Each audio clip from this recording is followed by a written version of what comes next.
చిన్న వయసులోనే బాధపడుతుండేవాడిని. ఏంటి ప్రపంచం, ఏదో రోజు అమ్మ ఉండరు, నాన్న ఉండరు, అందరూ వెళ్ళిపోతారు. నేను ఒక పుస్తకంలో ఎక్కడో రామ బీజాన్ని పట్టుకున్నా, మంత్రాన్ని. ఇంకా అక్కడి నుంచి నాకు రామ్ అనే శబ్దం అంతర్గత ఇదైపోయింది. ఇంకా నా పేరు ఆంజనేయస్వామి పేరు ఉంటుంది, నేను రామ అనే శబ్దానికి ఇలాగా కట్టుబడుతుంది. ఏంటి ఇది విచిత్రంగా ఉంది. ఇలా మాట మీద వచ్చి ఏదో రోజు మాకు ఇద్దరికి తగాదు అయింది. నేను అసలు ఎవరితో తగాదు పెట్టుకున్నా, ఆయనతో తగాదు పెట్టుకున్నా. సరే ఇలా జరుగుతుంటే ఒక రోజు చెప్పాడు ఆయన, నేను ఈ ప్రపంచంలో ఆధ్యాత్మిక గురువుతో శిష్యుడు అవుతా అన్నాడు. నేను స్టన్ అయ్యా. 1977 ఎప్పుడు ఇలా కూర్చొని కళ్ళు మూసుకుంటే కళ్ళు ఎక్కడ చూస్తున్నాయి పైన. నేను కూర్చున్నాను, కింద కూర్చోన్నాడు, కూర్చున్నాను. చిన్నగా మాట్లాడాడు ఒక్క మాట, నీకు వీరభద్రస్వామి వీళ్ళందరూ కూడా పెద్దనాన్న వరుస అవుతారు అని చెప్పేవారు. ఎవరిని కూడా ఏ పరిస్థితి వచ్చినా కూడా వాళ్ళు మామూలుగా నాటి ఏదైనా చేయి మాట్లాడు, కానీ చెప్పించడం ఉండకూడదు. ఆయన ఏం చేసేవాడు అంటే పండుకొని 108 ఎంటుకలు పీకమనేవాడు, తెల్లెంటుకలు 108 కరెక్ట్ లెక్కేసి పీక్ అనేవాడు. అది చాలా కష్టం నాకు. ఆయన ఏది చిన్న జుట్టు ఉండేది, ఆయన కూర్చోబెట్టి చిన్న ఒక్కొక్కటి పిక్కుంటూ వచ్చేవాడు. నేను బాధపడలేక చాలా చచ్చిపోదాం అనుకున్నాను. కోటపోని తీసుకెళ్తే నైట్ దూకి చేద్దాం అనుకున్నాను, దూకి చచ్చిపోదాం, ఈ బాధ ఆడపడతాం అని. మా ఫాదర్ నాకు పిచ్చి వచ్చిందని చెప్పి డాక్టర్ తీసుకెళ్లారు. గుంటూరు డాక్టర్ దగ్గరికి వెళ్తే ఆయన చూసి ఇప్పుడు స్టార్ట్ అయిందండి అని మందులు ఇచ్చారు ఆయన. ఇంకోటి ఏంటంటే ఆ టార్చర్ పెడతాం వల్ల మన మనసు స్థితి కొండలు లేసినప్పుడు నిలబడుద్ది, నిలబడదు, లేకపోతే పిచ్చెక్కి వెళ్ళిపోతారండి. పాము శబ్దంతో నా సుషుమ్నంలోకి కిందకి వెళ్ళిపోయింది, మొత్తం శక్తి అంతా బుస్స దిగిపోయింది. గాయత్రిలో ఉన్న మంత్రం మహత్యం నేను అనుకుంది ఏంటంటే చదువుతాం కానీ అని కానివ్వండి, పాప కర్మలు ఉంటాయి సారా, అవి మన పొలుసులు ఊడినట్టు ఊడిపోతాయని చెప్పి చెబుతారు పెద్దలు. ఆయన శరీరం కొన్ని లక్షల ముక్కలు అయిపోయింది, అణువణువు చిత్రం అయిపోయింది ఆయన బాడీ అంతా. మీరు ఏ రూపంతో భగవంతుని ప్రార్థిస్తే ఆ రూపంతో వస్తుంది. నేటితో నీ కర్మలు తీరినాయని వచ్చింది వాక్, అది వెలుగు వచ్చేసింది లోపలికి. నీ స్టన్ అయినా నాకు ఆత్మ మీద నమ్మకం లేదు, ఉంటుందా లేదని, అది నాకు రుజువు అయింది. అలా అని చెప్పి ఆయన చచ్చిపోయిన అందరూ రావట్లేదు నాకు. మనం తెలుసుకోగలిగి ధ్యానం చేసి వెళ్తే మీరు ముక్తి అడగక్కర్లా, మీకు ఏది రావాలో అది వస్తుంటుంది. శ్రీ సన్నిధి ప్రేక్షకులకు నమస్కారం. ఇప్పుడు మనం అవధూత అని ఎవరిని అంటారు, అవధూత యొక్క లక్షణాలు ఏ విధంగా ఉంటాయి, నిజమైన అవధూతల్ని మీరు ఎప్పుడైనా ఎక్కడైనా కలిశారా, కలిస్తే వారితో మీకున్నటువంటి అనుభవాలు ఏంటి, అసలు అవధూతలు మనల్ని ఎందుకు చేరదీస్తారు, చాలామందిని ఎందుకు దూరంగా పెడతారు, ఎవరిని ప్రేమగా చూస్తారు, మిగతా వారందరినీ ఎందుకు దూరంగా పెడుతుంటారు, వారి యొక్క అనుగ్రహం పొందాలంటే మనం ఏం చేయాలి, అవధూత సాంప్రదాయంలో మనం వారు చేసే చేష్టలను కానీ వారు చేసే పనులను కానీ మనం ఏ విధంగా అర్థం చేసుకోవాలి, ఇలా ఎన్నో విషయాలని ఈరోజు మనం తెలుసుకుందాం. అయితే ఇవన్నీ కూడా నేను చెప్పేవి కాదు, వారు ఒక అవధూతనే తన మిత్రుడిగా భావిస్తూ, మిత్రుడే అవధూత అయితే ఏ విధంగా ఉంటుంది, వారు చూపించే మహిమలు ఏ విధంగా ఉంటాయి, ఇలా ఎన్నో ప్రత్యక్షంగా వారు అనుభూతి చెంది వారి యొక్క అనుగ్రహాన్ని పొంది వారి నుంచి మంత్రోపదేశాన్ని పొంది వారి జన్మని సార్థకత చేసుకున్నారు మన మారుతి కుమార్ గారు.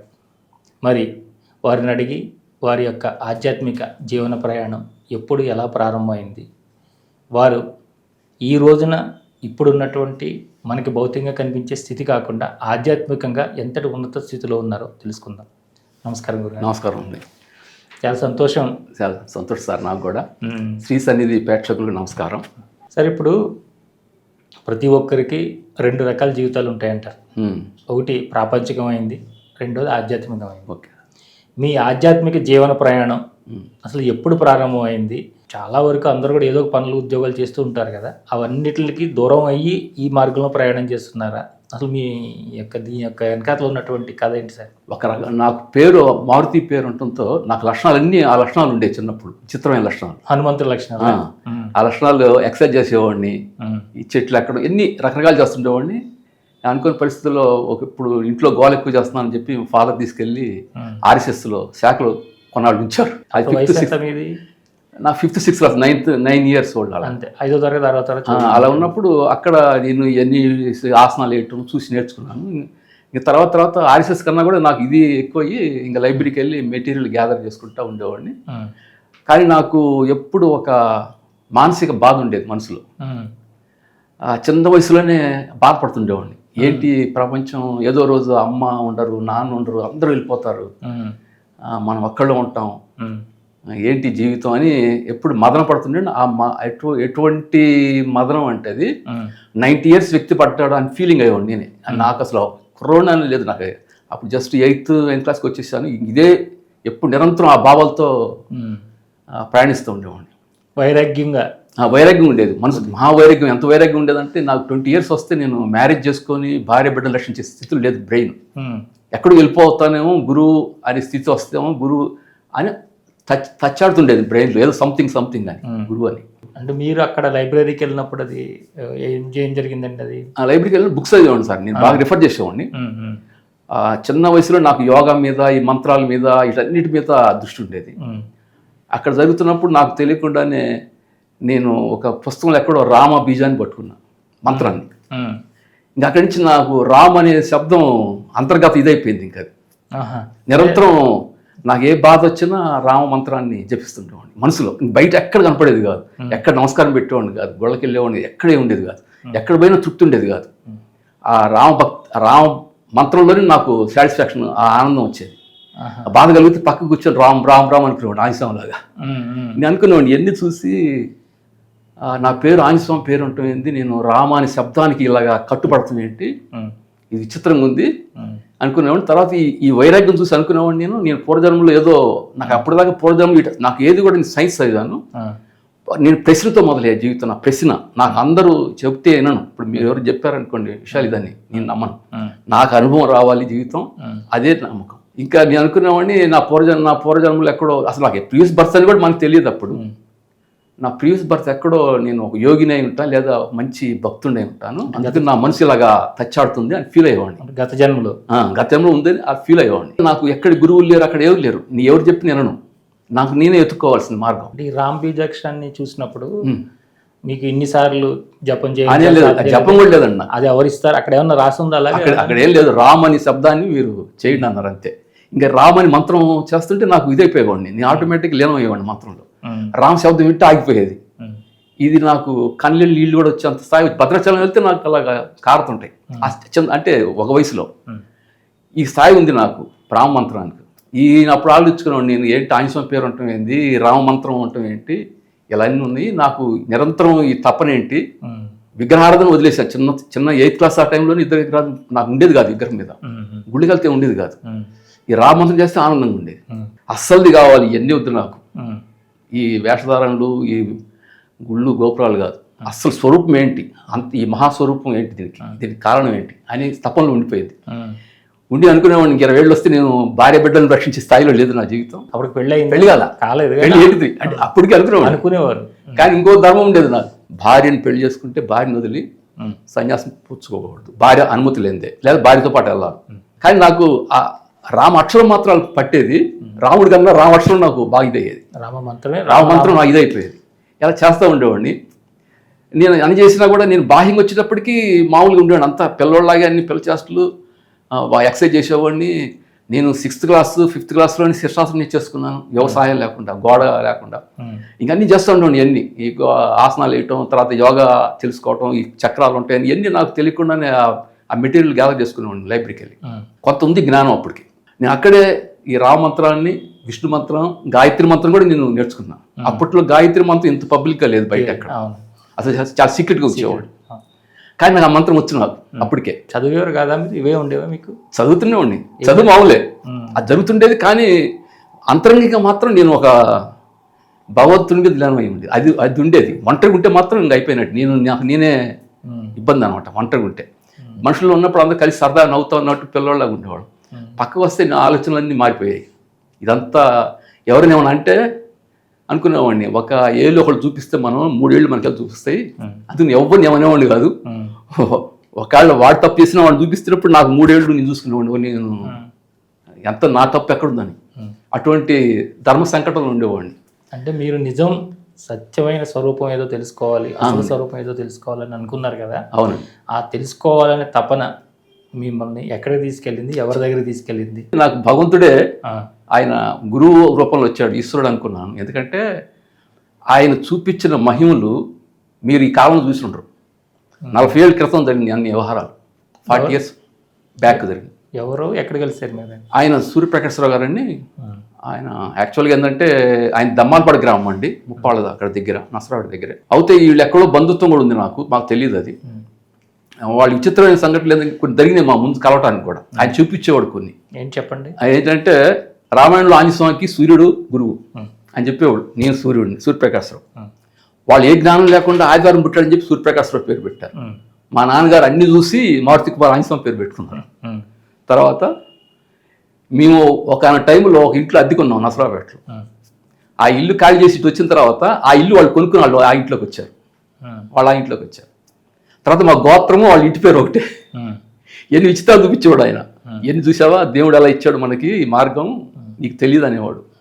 సరే నేను ఇంటా ఉండేవాడిని. ఇతను మామూలుగా ఈయన తట్టుకోవడం కష్టం. ఈయన సద్గురు స్వరూపం అండి, అది మనుషులకి అందేది కాదు. ఇంకా ఆయన చివరి క్షణం దాకా కూడా ఎవరిని దగ్గర రాని, ఇలా కొద్దిమందిని తప్పించి ఆయన బాగా నిలకడగా చేసిన వాళ్ళని తప్పించి ఆ చివరి దాకా లేదు. కానీ నా విషయంలో మాత్రం ఆయన బంధం పడిపోయింది. ప్రేమ, ఆయనకి ప్రేమ ఉండేది.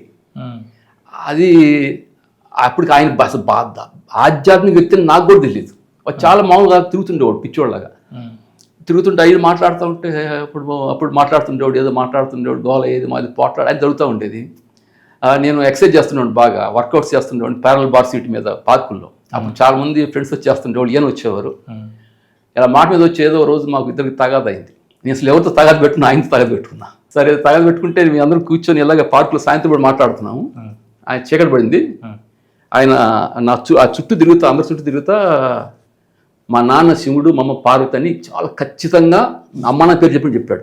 వారు చెప్పిస్తారు ఆయన, ఏది అమ్మ నాన్న పేరు చెప్పినట్టే. మన అమ్మ పేరు వాళ్ళు చెప్తారు, వాళ్ళు చెప్తారు. నేను చాలా ఆశ్చర్యానికి గురయ్యా. అంత ఇదిలో కూడా ఆలోచిస్తాను, ఏంటి వాళ్ళు చెప్తున్నాడు వీడు అనుకున్నాను. అంటే హరియన్ చివరితో హరియన్ పిలిచేవాడు, నేను అంత స్వాతంత్రం ఉండేది నాకు. ఏంటి ఇలా పిలుస్తున్నాడు, ఇలా అంటున్నాడు ఏంది అనుకున్నాను. ఏయ్ మా అమ్మ పార్వతీదేవి, మా నాన్న శివుడు రా అనేవాడు అన్నాడు. సరే నేను అది ఆగిపోయింది.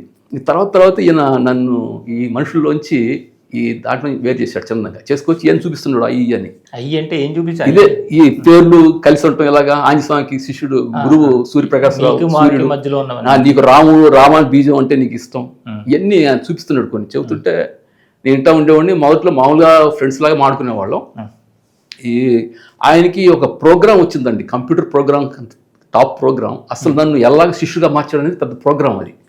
నేను ఒక ఫ్రెండ్ని, ఆయన నమ్మను నేను, ఆయన ఐక్యూ తక్కువ లోకంలో నాకన్నా కూడా. అటువంటి వ్యక్తి నన్ను ఆ ప్రోగ్రామ్ ఉంటుంది, అది అసలు ఎక్కడి నుంచి వచ్చిందో తెలియదు నాకు. ఆయన ఖచ్చితంగా చెప్పేవాడు, నా శివుడు నా గురువు అని చెప్పేవాడు. ఈ శివుడు ఎక్కడి నుంచి వచ్చాడు, మంత్రం ఇచ్చాడని తెలియదు మనకి. ఆయనకి అప్పుడు 20 ఏళ్ళు వయసే, 20 years చెప్పేసేవాడు ఆయన. అప్పుడు మాట్లాడుతూ చెప్తుండేవాడు. నేను ఒక్కడిగా ఉన్నప్పుడు చెప్పేవాడు, నీకు తెలియదు శివుడు నా గురువు అనేవాడు. ఈ శివుడు ఎక్కడి నుంచి వచ్చాడు అనుకునేవాడు. అక్కడ మా కోటప్పకొండ ఉంది. ఈయన ఆ కోటప్పకొండలో 3 శిఖరాల మీద 3 గుళ్ళు ఉంటాయండి. ఒక చివరి చిన్న గుడి ఒకటి ఉంది. మేము ఇద్దరం దాదాపు 100 సార్లు పైన ఆ గుడికి రాత్రి పగలు ఎప్పుడుతో వెళ్ళిపోయేవాడు నడుచుకొని, నసరాపేట నుంచి. కాళ్ళు చెప్పులు ఉండేవాడు, నడిపించి తీసుకెళ్ళేవాడు. ఆ రాత్రి అక్కడ మెట్లు ఉండేవి, దానికి ఆ గుడికి మెట్లు ఉండవు. ఆ మెట్లు లేని దారి పైకి వెళ్ళిపోయేవాడు. ఎక్కి ఆయన పూజ చేసేవాడు. అది చేసేటప్పుడు ఏకాదశి రుద్రాభిషేకము కూర్చొని 3 గంటలు పూజ చేసేవాడు. ఆయన పుస్తకం లేదు, పుస్తకం ఉండేది కాదు. అసలు ఎక్కడి నుంచి మేము ఇచ్చాడో తెలియదు. అడిగితే శివుడు అని చెప్పేవాడు, నాకు శివుడు నేర్పాడని చెప్పేవాడు. ఇవన్నీ ఇంటా ఉండేవాడిని కొన్ని నాకు. కానీ ఒకటి ధర్మం ఉండేది నాకు, ఏదైనా జరగచ్చు భూమి మీద. వ్యక్తి విషయంలో ఏదైనా జరగచ్చు, మనకు తెలియదు, మనం రాసింది తెలియదు. ఎదుటి వ్యక్తి రాసి మనకు తెలియదు, వారికి ఎలాగ ఉంటుందో తెలియదు. సరే ఇలా జరుగుతుంటే ఒక రోజు చెప్పాడు ఆయన, నేను ఈ ప్రపంచంలో ఆధ్యాత్మిక గురువు అవుతాను, శిష్యుడు అవుతావు అన్నాడు. నీ స్టన్నయ్యా 1977 ఎప్పుడు మనసులో అనుకున్నా, గురువు ఏంది శిష్యుడు ఉంది అనుకున్నా. ఇక తర్వాత ఆయన ఇలా నన్ను అసలు నా మైండ్ని తినేశాడు, ఫీడ్ చేసేవాడు, చాలా విషయాలు ఫీడ్ చేసేవాడు. ఆయన బుక్స్ నాలుగు ఏం లేదు, బుక్స్ ఏ సంబంధం లేదు ఆయనకి. ఏదో చెబుతుండేవాడు, నువ్వు ఈ ప్రపంచంలో ఎవరు శపించడం కాదు, వరం ఇచ్చిందని పోతుంది నీ శక్తి అనేవాడు. అసలు నేను ఆలోచన, శక్తి ఉందో లేదో తెలియదు, కానీ శక్తి ఉంటే శక్తిని మనం ఉపయోగించాల్సిన అవసరం కూడా లేదు అని నా ధర్మం. అసలు నిజంగా శక్తి ఉంటుంది అనేది కూడా నా అనుమానమే, నిజంగా ఆయన అన్నట్టు ఉంటుందని. నీకు బుక్స్ అది రెఫర్ చేశాను. సరే జరుగుతూ ఉండేది. ఇలా తిప్పి నన్ను ఇలా గొళ్ళకి తీసుకెళ్ళిపోయేవాడు, కోటప్పకొండ వెళ్ళిపోయేవాళ్ళం. తర్వాత ఒక ఫ్రెండ్ని తీసుకెళ్ళేవాళ్ళం. ఒక నైట్ వెళ్తున్నాము, ఆ కోటప్పకొండ తిరుగుతుంటే ఒక శిఖరం పైన మధ్యలో ఒక చుక్క కనపడింది. శిఖరం మధ్యలో, అక్కడ మనుషులు ఉండరు, లైట్లో ఏముండవు. ఆ నైట్ అనమాట, అది అర్ధరాత్రి. ఆయన చెప్పాడు, ఇది చూడు చుక్క ఉంది అన్నాడు. చూసా చుక్క, నాకు వెలుతురు ఎక్కువ లేదు కానీ చుక్క ఉంది అక్కడ. 3వ వ్యక్తి ఉన్నాడు అక్కడ. వాడంటే నాకు చుక్క ఏం అడగలేదు పో అంటాడు వాడు. చూస్తే ఆయన ఏం చెప్పాడంటే ఇక దేవతలు వస్తున్నారని చెప్పాడు. కానీ నమ్మేటట్టుగా ఉండే కావు మాటలు, కానీ మనకు తెలీదు. అంత గమ్మత్తు అనమాట, అంత విచిత్ర వ్యక్తి. ఈసారి అదే పూజ చేసుకుని వచ్చాము. అలాగా చాలా జరుగుతూ వచ్చినాయి. అంటే అప్పుడు ఎలా ఉండేదండి ఆయన ప్యాంటు చొక్కాతో ఉండి మామూలు ఫ్యాషన్ అసలు ఎటువంటి పరిస్థితుల్లో కూడా కనపడేది కాదు బయట. ఆయన చదువుకునేవారా? చదువు మామూలు కాలేజ్ అయిపోయింది అప్పటికి. ఆయన 75 కాలేజ్ అయిపోయింది, నాది 77కి అయిపోయింది. మీరిద్దరు కాలేజీలో కూడా కలిసి ఉన్నారా? కాలేజీలో పెద్ద ఇది కాదు, మేము ఫ్రెండ్స్ కాదు. అంటే అప్పుడు కలిసేవాళ్ళం. ఆయన వల్ల నా చదువు కూడా పోయింది చివరిలో. నేను తప్పడం జరిగింది 77లో డిగ్రీ మళ్ళీ పూర్తి చేసుకుని, అది వేరే సంగతి. ఇక ఆయన ఏం చేసేవారంటే ఇలాగా అది చెబుతూ ఉండేవాళ్ళు, వింటూ ఉండేవాడిని. ఇంకా అసలు మా ప్రోగ్రామ్ ఉంది, అసలు ఆ ప్రోగ్రామ్ మాత్రం నేను చెప్పాలి, నాకు భయం పడుతుంది చెప్పాలంటే. అసలు ఆయన ఎలాగా నన్ను కరెక్ట్గా చేశాడు ఈశ్వరుడు, పరమేశ్వరుడు. ఆయన శివుడనే అభిప్రాయానికి వచ్చేసాయి. ఇప్పుడు కాదు, ఇప్పుడు వచ్చేసా నేను ఆయన పోయిన తర్వాత. ఎందుకంటే ఆయన మొత్తం చూసి లైఫ్ అంతా హిస్టరీ చూస్తూ వచ్చా. ఆయన ఎక్కడెక్కడ నన్ను తీసుకెళ్ళి ఏ మహిమలు చూపించాడని చూసి, అది ఇతను ఎలాగ ముందే టార్గెట్ చేశాడు దాన్ని మహిమని. అంటే ఈశ్వరుడే ఉంటాడని చెప్పి ఒక అనుమానం నాకు. ఆయన ఒక పెద్ద మీడియం అండి, ఒక శక్తి మీడియం. నేను ఇప్పుడు చదువుతున్నాను, నాకు భయంతో చదువుతున్నాను యాక్చువల్గా. నేను ఎవరికి చెప్పలేదు భూమి మీద. చివరిలో మా శిష్యులు కొంతమంది చెప్పా, అసలు మీ ఎందుకు గురు శిష్యులు మారాం, మమ్మల్ని ఎవరు మార్చారు ఇలాగని. ఆయన ప్రతి సోమవారం జస్ట్ ఒక 4-5 వారాలు నేను రోజు కూర్చున్నాం ఇలాగే. ఒక వాళ్ళ ఇంటి పక్కన చిన్న ఇది ఉండేది, ఒక పాక. కూర్చుంటే ఆయన నాకు, నేను టచ్లో కూర్చున్నా, ఆయన టచ్ అవుతా. ఆయన కసిడి ఇలా నెట్టేస్తున్నాను, ఆ శరీరం తెలియకుండా నెట్టేస్తున్నాను ఇలాగా. నేను అనుకున్నాను, నాకు ఖచ్చితంగా ఒక ఐడియా వచ్చింది, ఇదేదో సంథింగ్. అంటే అప్పుడు దాకా ఏం లేదు ఆయన దగ్గర, ఏదో సంథింగ్ ఆవాహన లాంటిది అనుకున్నాను. నేను అసలు ఆవాహన నమ్మేవాడిని కాదు, నమ్మను. కానీ అలాగే ఇంక లేచి ఆయన అసలు కూర్చున్నాడు అండి, పరమేశ్వరుడు కూర్చున్నట్టే. అసలు నేను ఆశ్చర్యపడుతున్నాను. మనిషి కళ్ళు, అరమోట్ కన్నులు, మీ ఏ సినిమాలో చూడాల అటువంటి యాక్షన్ కూడా. యాక్షన్ కానీ భగవంతుడు నిజంగా ఉన్నది లేదు. ఫస్ట్ అసలు ఇలా కూర్చొని కళ్ళు మూసుకుంటే కళ్ళు ఎక్కడ చూస్తున్నాయి పైన. నేను కూర్చున్నాను, కింద కూర్చోన్నాడు, కూర్చున్నాను.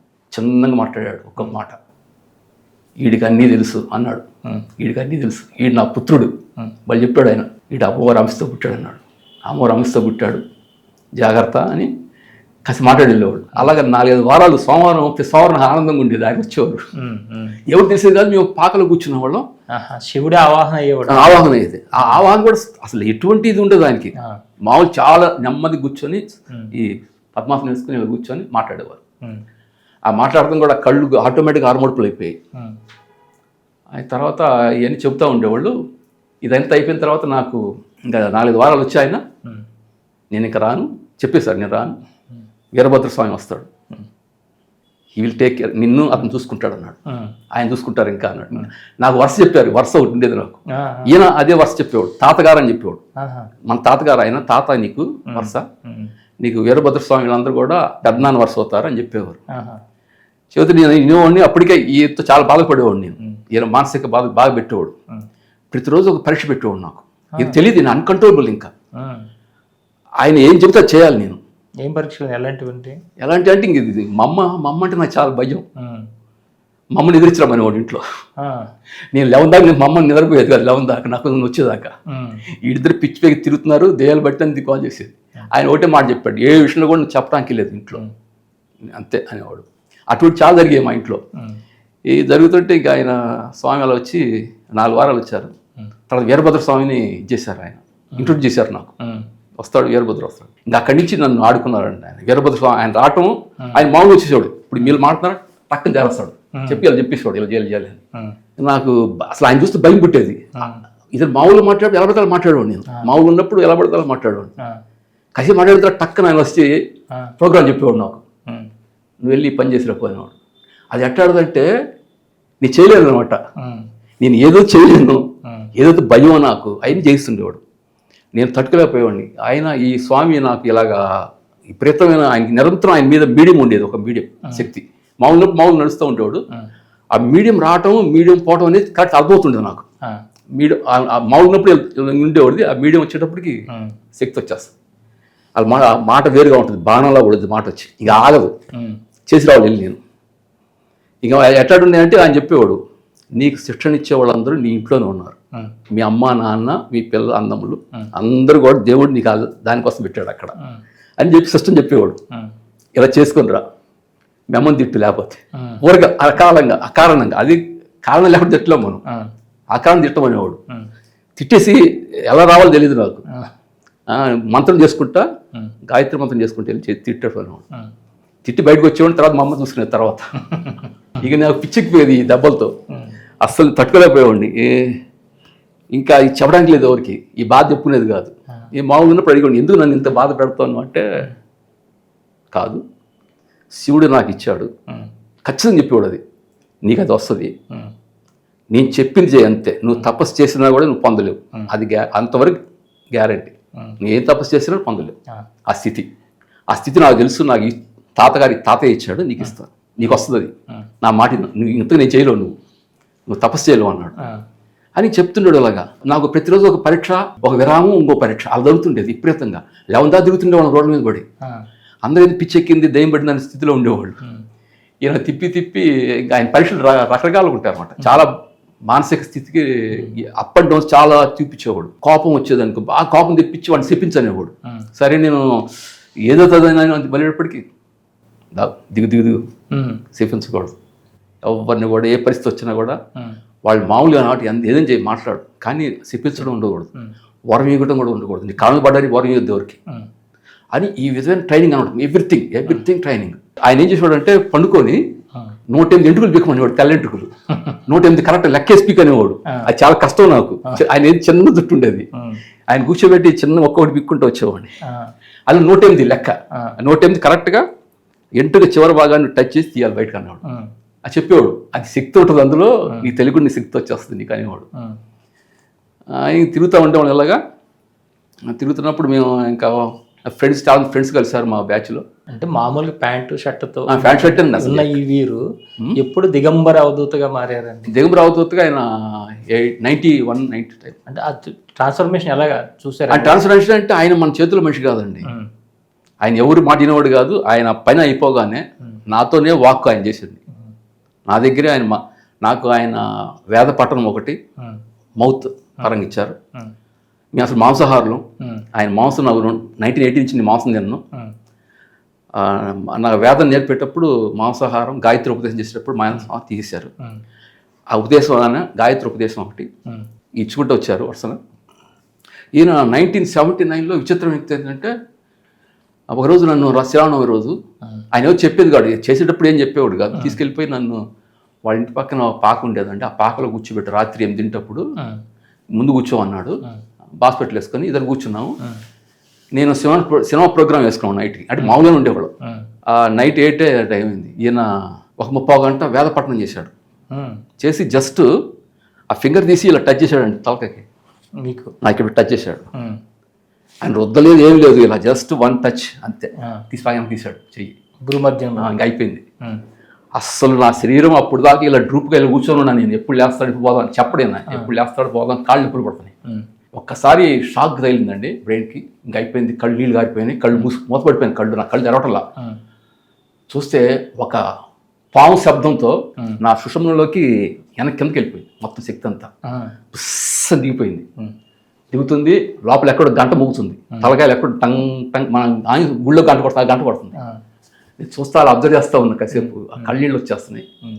నాకు కొంచెం టైం పట్టింది దాన్ని అబ్జర్వ్ చేసుకోవడానికి. టైం పట్టిన తర్వాత అప్పుడు మళ్ళీ మామూలుగా వేసా కాసేపటికి. ఇంకా అడిగాను తర్వాత, నాకు ధ్యానం కుదిరేది కాదు. ఆయన ధ్యానం చెప్పాడు, చాలా కాలం ధ్యానం కుదిరేది కాదు. నాకు చేయను, మళ్ళీ చేయమనేవాడిని వెళ్ళి, నేను చేయను, నువ్వే వెళ్ళి పెట్టుకుని చేసుకోవాలనేవాడు. ఇంకా అక్కడి నుంచి నేను నేర్చుకుంటూ వచ్చేవాడిని. ఇంకా ఇలా ఆయన ధ్యానం ఇవ్వటం, ఆయన ఆ ఫింగర్ చేసిన తర్వాత నాకు ఆయన యాక్చువల్ ఏంటంటే, మేము బాగా తిరుగుతున్నాం కలిసి అని ఇంట్లో గాలి ఎక్కువైందని నన్ను వెయిట్ చేశారు. మా మామయ్య దగ్గర పంపించారు. ఆయన దగ్గర చిన్న జాబ్ చేసేవాడిని వెళ్ళి 1979 టైంలో. ఈయన ఫింగర్ ఇచ్చేసిన తర్వాత నాకు అనుకోకుండా దేవుడు చేసినట్టు ఒక గది ఇచ్చాడు. వాళ్ళు గది ఇచ్చారు నాకు. నేను నైట్ అక్కడ వండుకొని తెల్లదాన్ని లేసి ఆసనాలు వేసి ధ్యానం చేసుకున్నాను. ధ్యానం చేసుకునేటప్పుడు ఆయన నాకు ఈ సెషన్ చేసిన తర్వాత ఒకరోజు నైట్ నేను అప్పుడప్పుడు నైట్ టక్కన మెలకు వచ్చేది.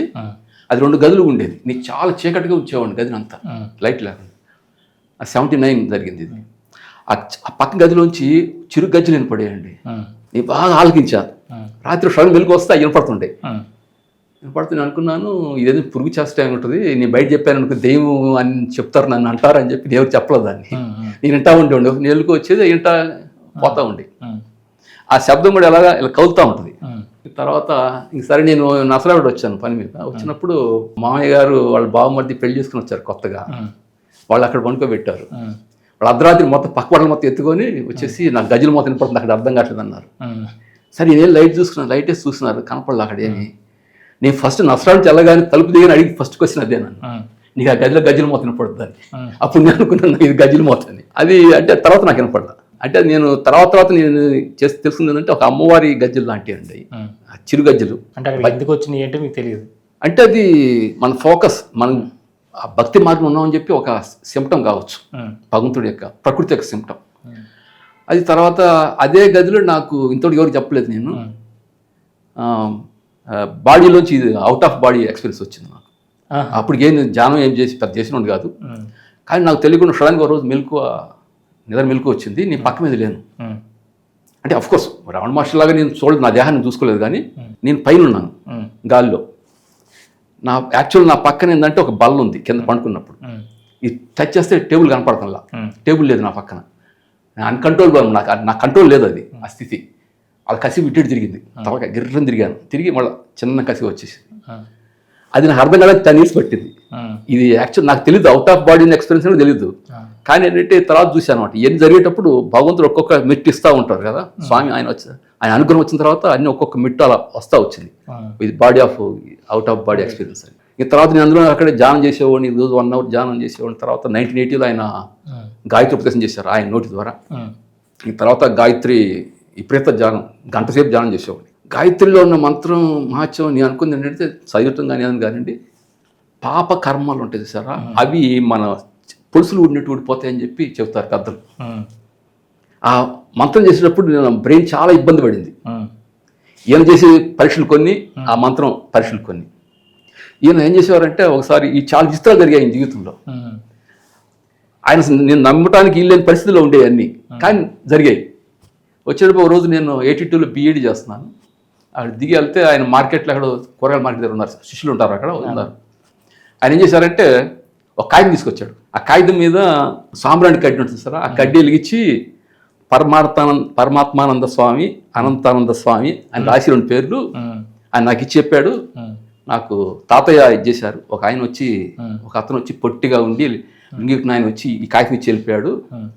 మన ఇద్దరం కనుక ఈ స్వామి దాంట్లోకి వెళ్తే, ఆ మార్గంలోకి వెళ్తే, నా పేరు పరమాత్మానంద స్వామి, నీ పేరు అనంతానంద స్వామి అని చెప్పాడు. అది 1982లో చెప్పాడు. సరే అది వాళ్ళు పెట్టేసే పక్కకి. ఒకసారి మేము సినిమా హాల్కి వెళ్తే, నైట్ సినిమా హాల్కి వెళ్ళాము, నా ఫ్యాంట్ ఏదో టచ్ చేసి వెళ్ళిందండి. అది పాములాగా అనిపించింది నాకు. నేను పాముని డిసైడ్ చేసుకున్నాను, అంటే కుక్కలో తిరిగే ఆ రోజుల్లో, అది ఆ ఎంజల్ తాగిస్తే అవసరం ఉండేది, కుక్కలో తిరుగుతుంది. నేను ఆ ఫీలింగ్ అలా వచ్చింది నాకు. సరే అరే ఏంద్ర పాము ఉందిరా, పక్కన ఉన్నాడు, పాము ఏదో ఉందిరా ఇక్కడ ఏదో అంటే ఏం కాదు కూర్చో అన్నాడు. అది కరెక్ట్గా ఏంటంటే ఇక్కడ సీట్స్ ఉంటాయి, ఇక్కడ సీట్స్ ఉంటాయి, మధ్యలోకి వెళ్ళిపోయి ఇలా టచ్ ఆడుతుంది, ఈ పాము మీద ఆ ఫోకస్ పడుతుంది. నేను అన్నాను అది ఫోకస్ కాదు, అది దాని మణి ఉంది, ఆ దేవతా పాము నీ చూడడానికి వచ్చింది దొరక అని అలా ఊగుతుంది కాసేపు. తను ఏం చేశాడు, వెళ్ళిపోదాం పా అన్నాడు. వెళ్ళిపోయాం. నీ పొద్దున్న పేపర్లు మొత్తం వెతికా, ఏది పాము వస్తే గోలవద్దు కదా, అసలు ఏం లేదు అక్కడ. ఇలా కనపడుతుండే మాకు కొన్ని దృశ్యాలు. ఆయన ఒకసారి ఇలాగే ఆయనతో తగాదాడి బాగా కోపం వచ్చింది. నేను పిచ్చోడు గోవాలని చెప్పి ముందు వెళ్ళిపోతున్నాను. అప్పుడు ఇంకా లైన్లో పర్ఫెక్ట్ లైన్లోకి రావాలి, ఆధ్యాత్మిక లైన్లోకి. ఒక ఫ్రెండ్ లాగా ఉండేవాడు ఆయన. ఎక్కడో ఫర్లాంగ్ దూరంలో అనుకున్నాడు ఆయన. నేను నడుచుకుంటా ముందు వెళ్ళిపోయి, నా పక్కన కొన్ని చెట్లు అవి ఉంటాయండి, ఒక పార్క్ లాగా ఉంటుంది. దాంట్లోకి వెళ్ళి నేను ఇలా ఏదో ఆలోచిస్తా పోతుంది, ఈ గోవాలేందని. ఇలా పోయి లేచేటప్పటికి ఆ చెట్టు చాటుతో వచ్చాడు మనిషి. నేను అసలు స్టన్ అయిపోయి, అసలు ఇక్కడ ఎలా వచ్చాడు ఇంత ఫాస్ట్గా. చెట్టు చాటు నుంచి, నా ఎదురున్న చెట్టు చాటు నుంచి వచ్చి నవ్వుతున్నాడు ఇలాగా. ఇంకప్పుడు నాకు అనుమానం ఏంటో జరిగింది, సంథింగ్ మిరకిల్ లాగా. ఇలాగ ఆయన చూపిస్తూ ఉండేది. ఒక్కొక్కటి ఆయన దేహం చూపించేదో, మరి ప్రకృతిలో శివుడు చూపించేవాళ్ళు. ఆయన నాకు ఖచ్చితంగా చెప్పేవాళ్ళు, నాకు శివుడు ఇచ్చాడు, శివుడు నా గురువు, నీకు వస్తుంది, నేను చెప్పినట్టు చేయి అంతే అనేవాడు ఎప్పుడు.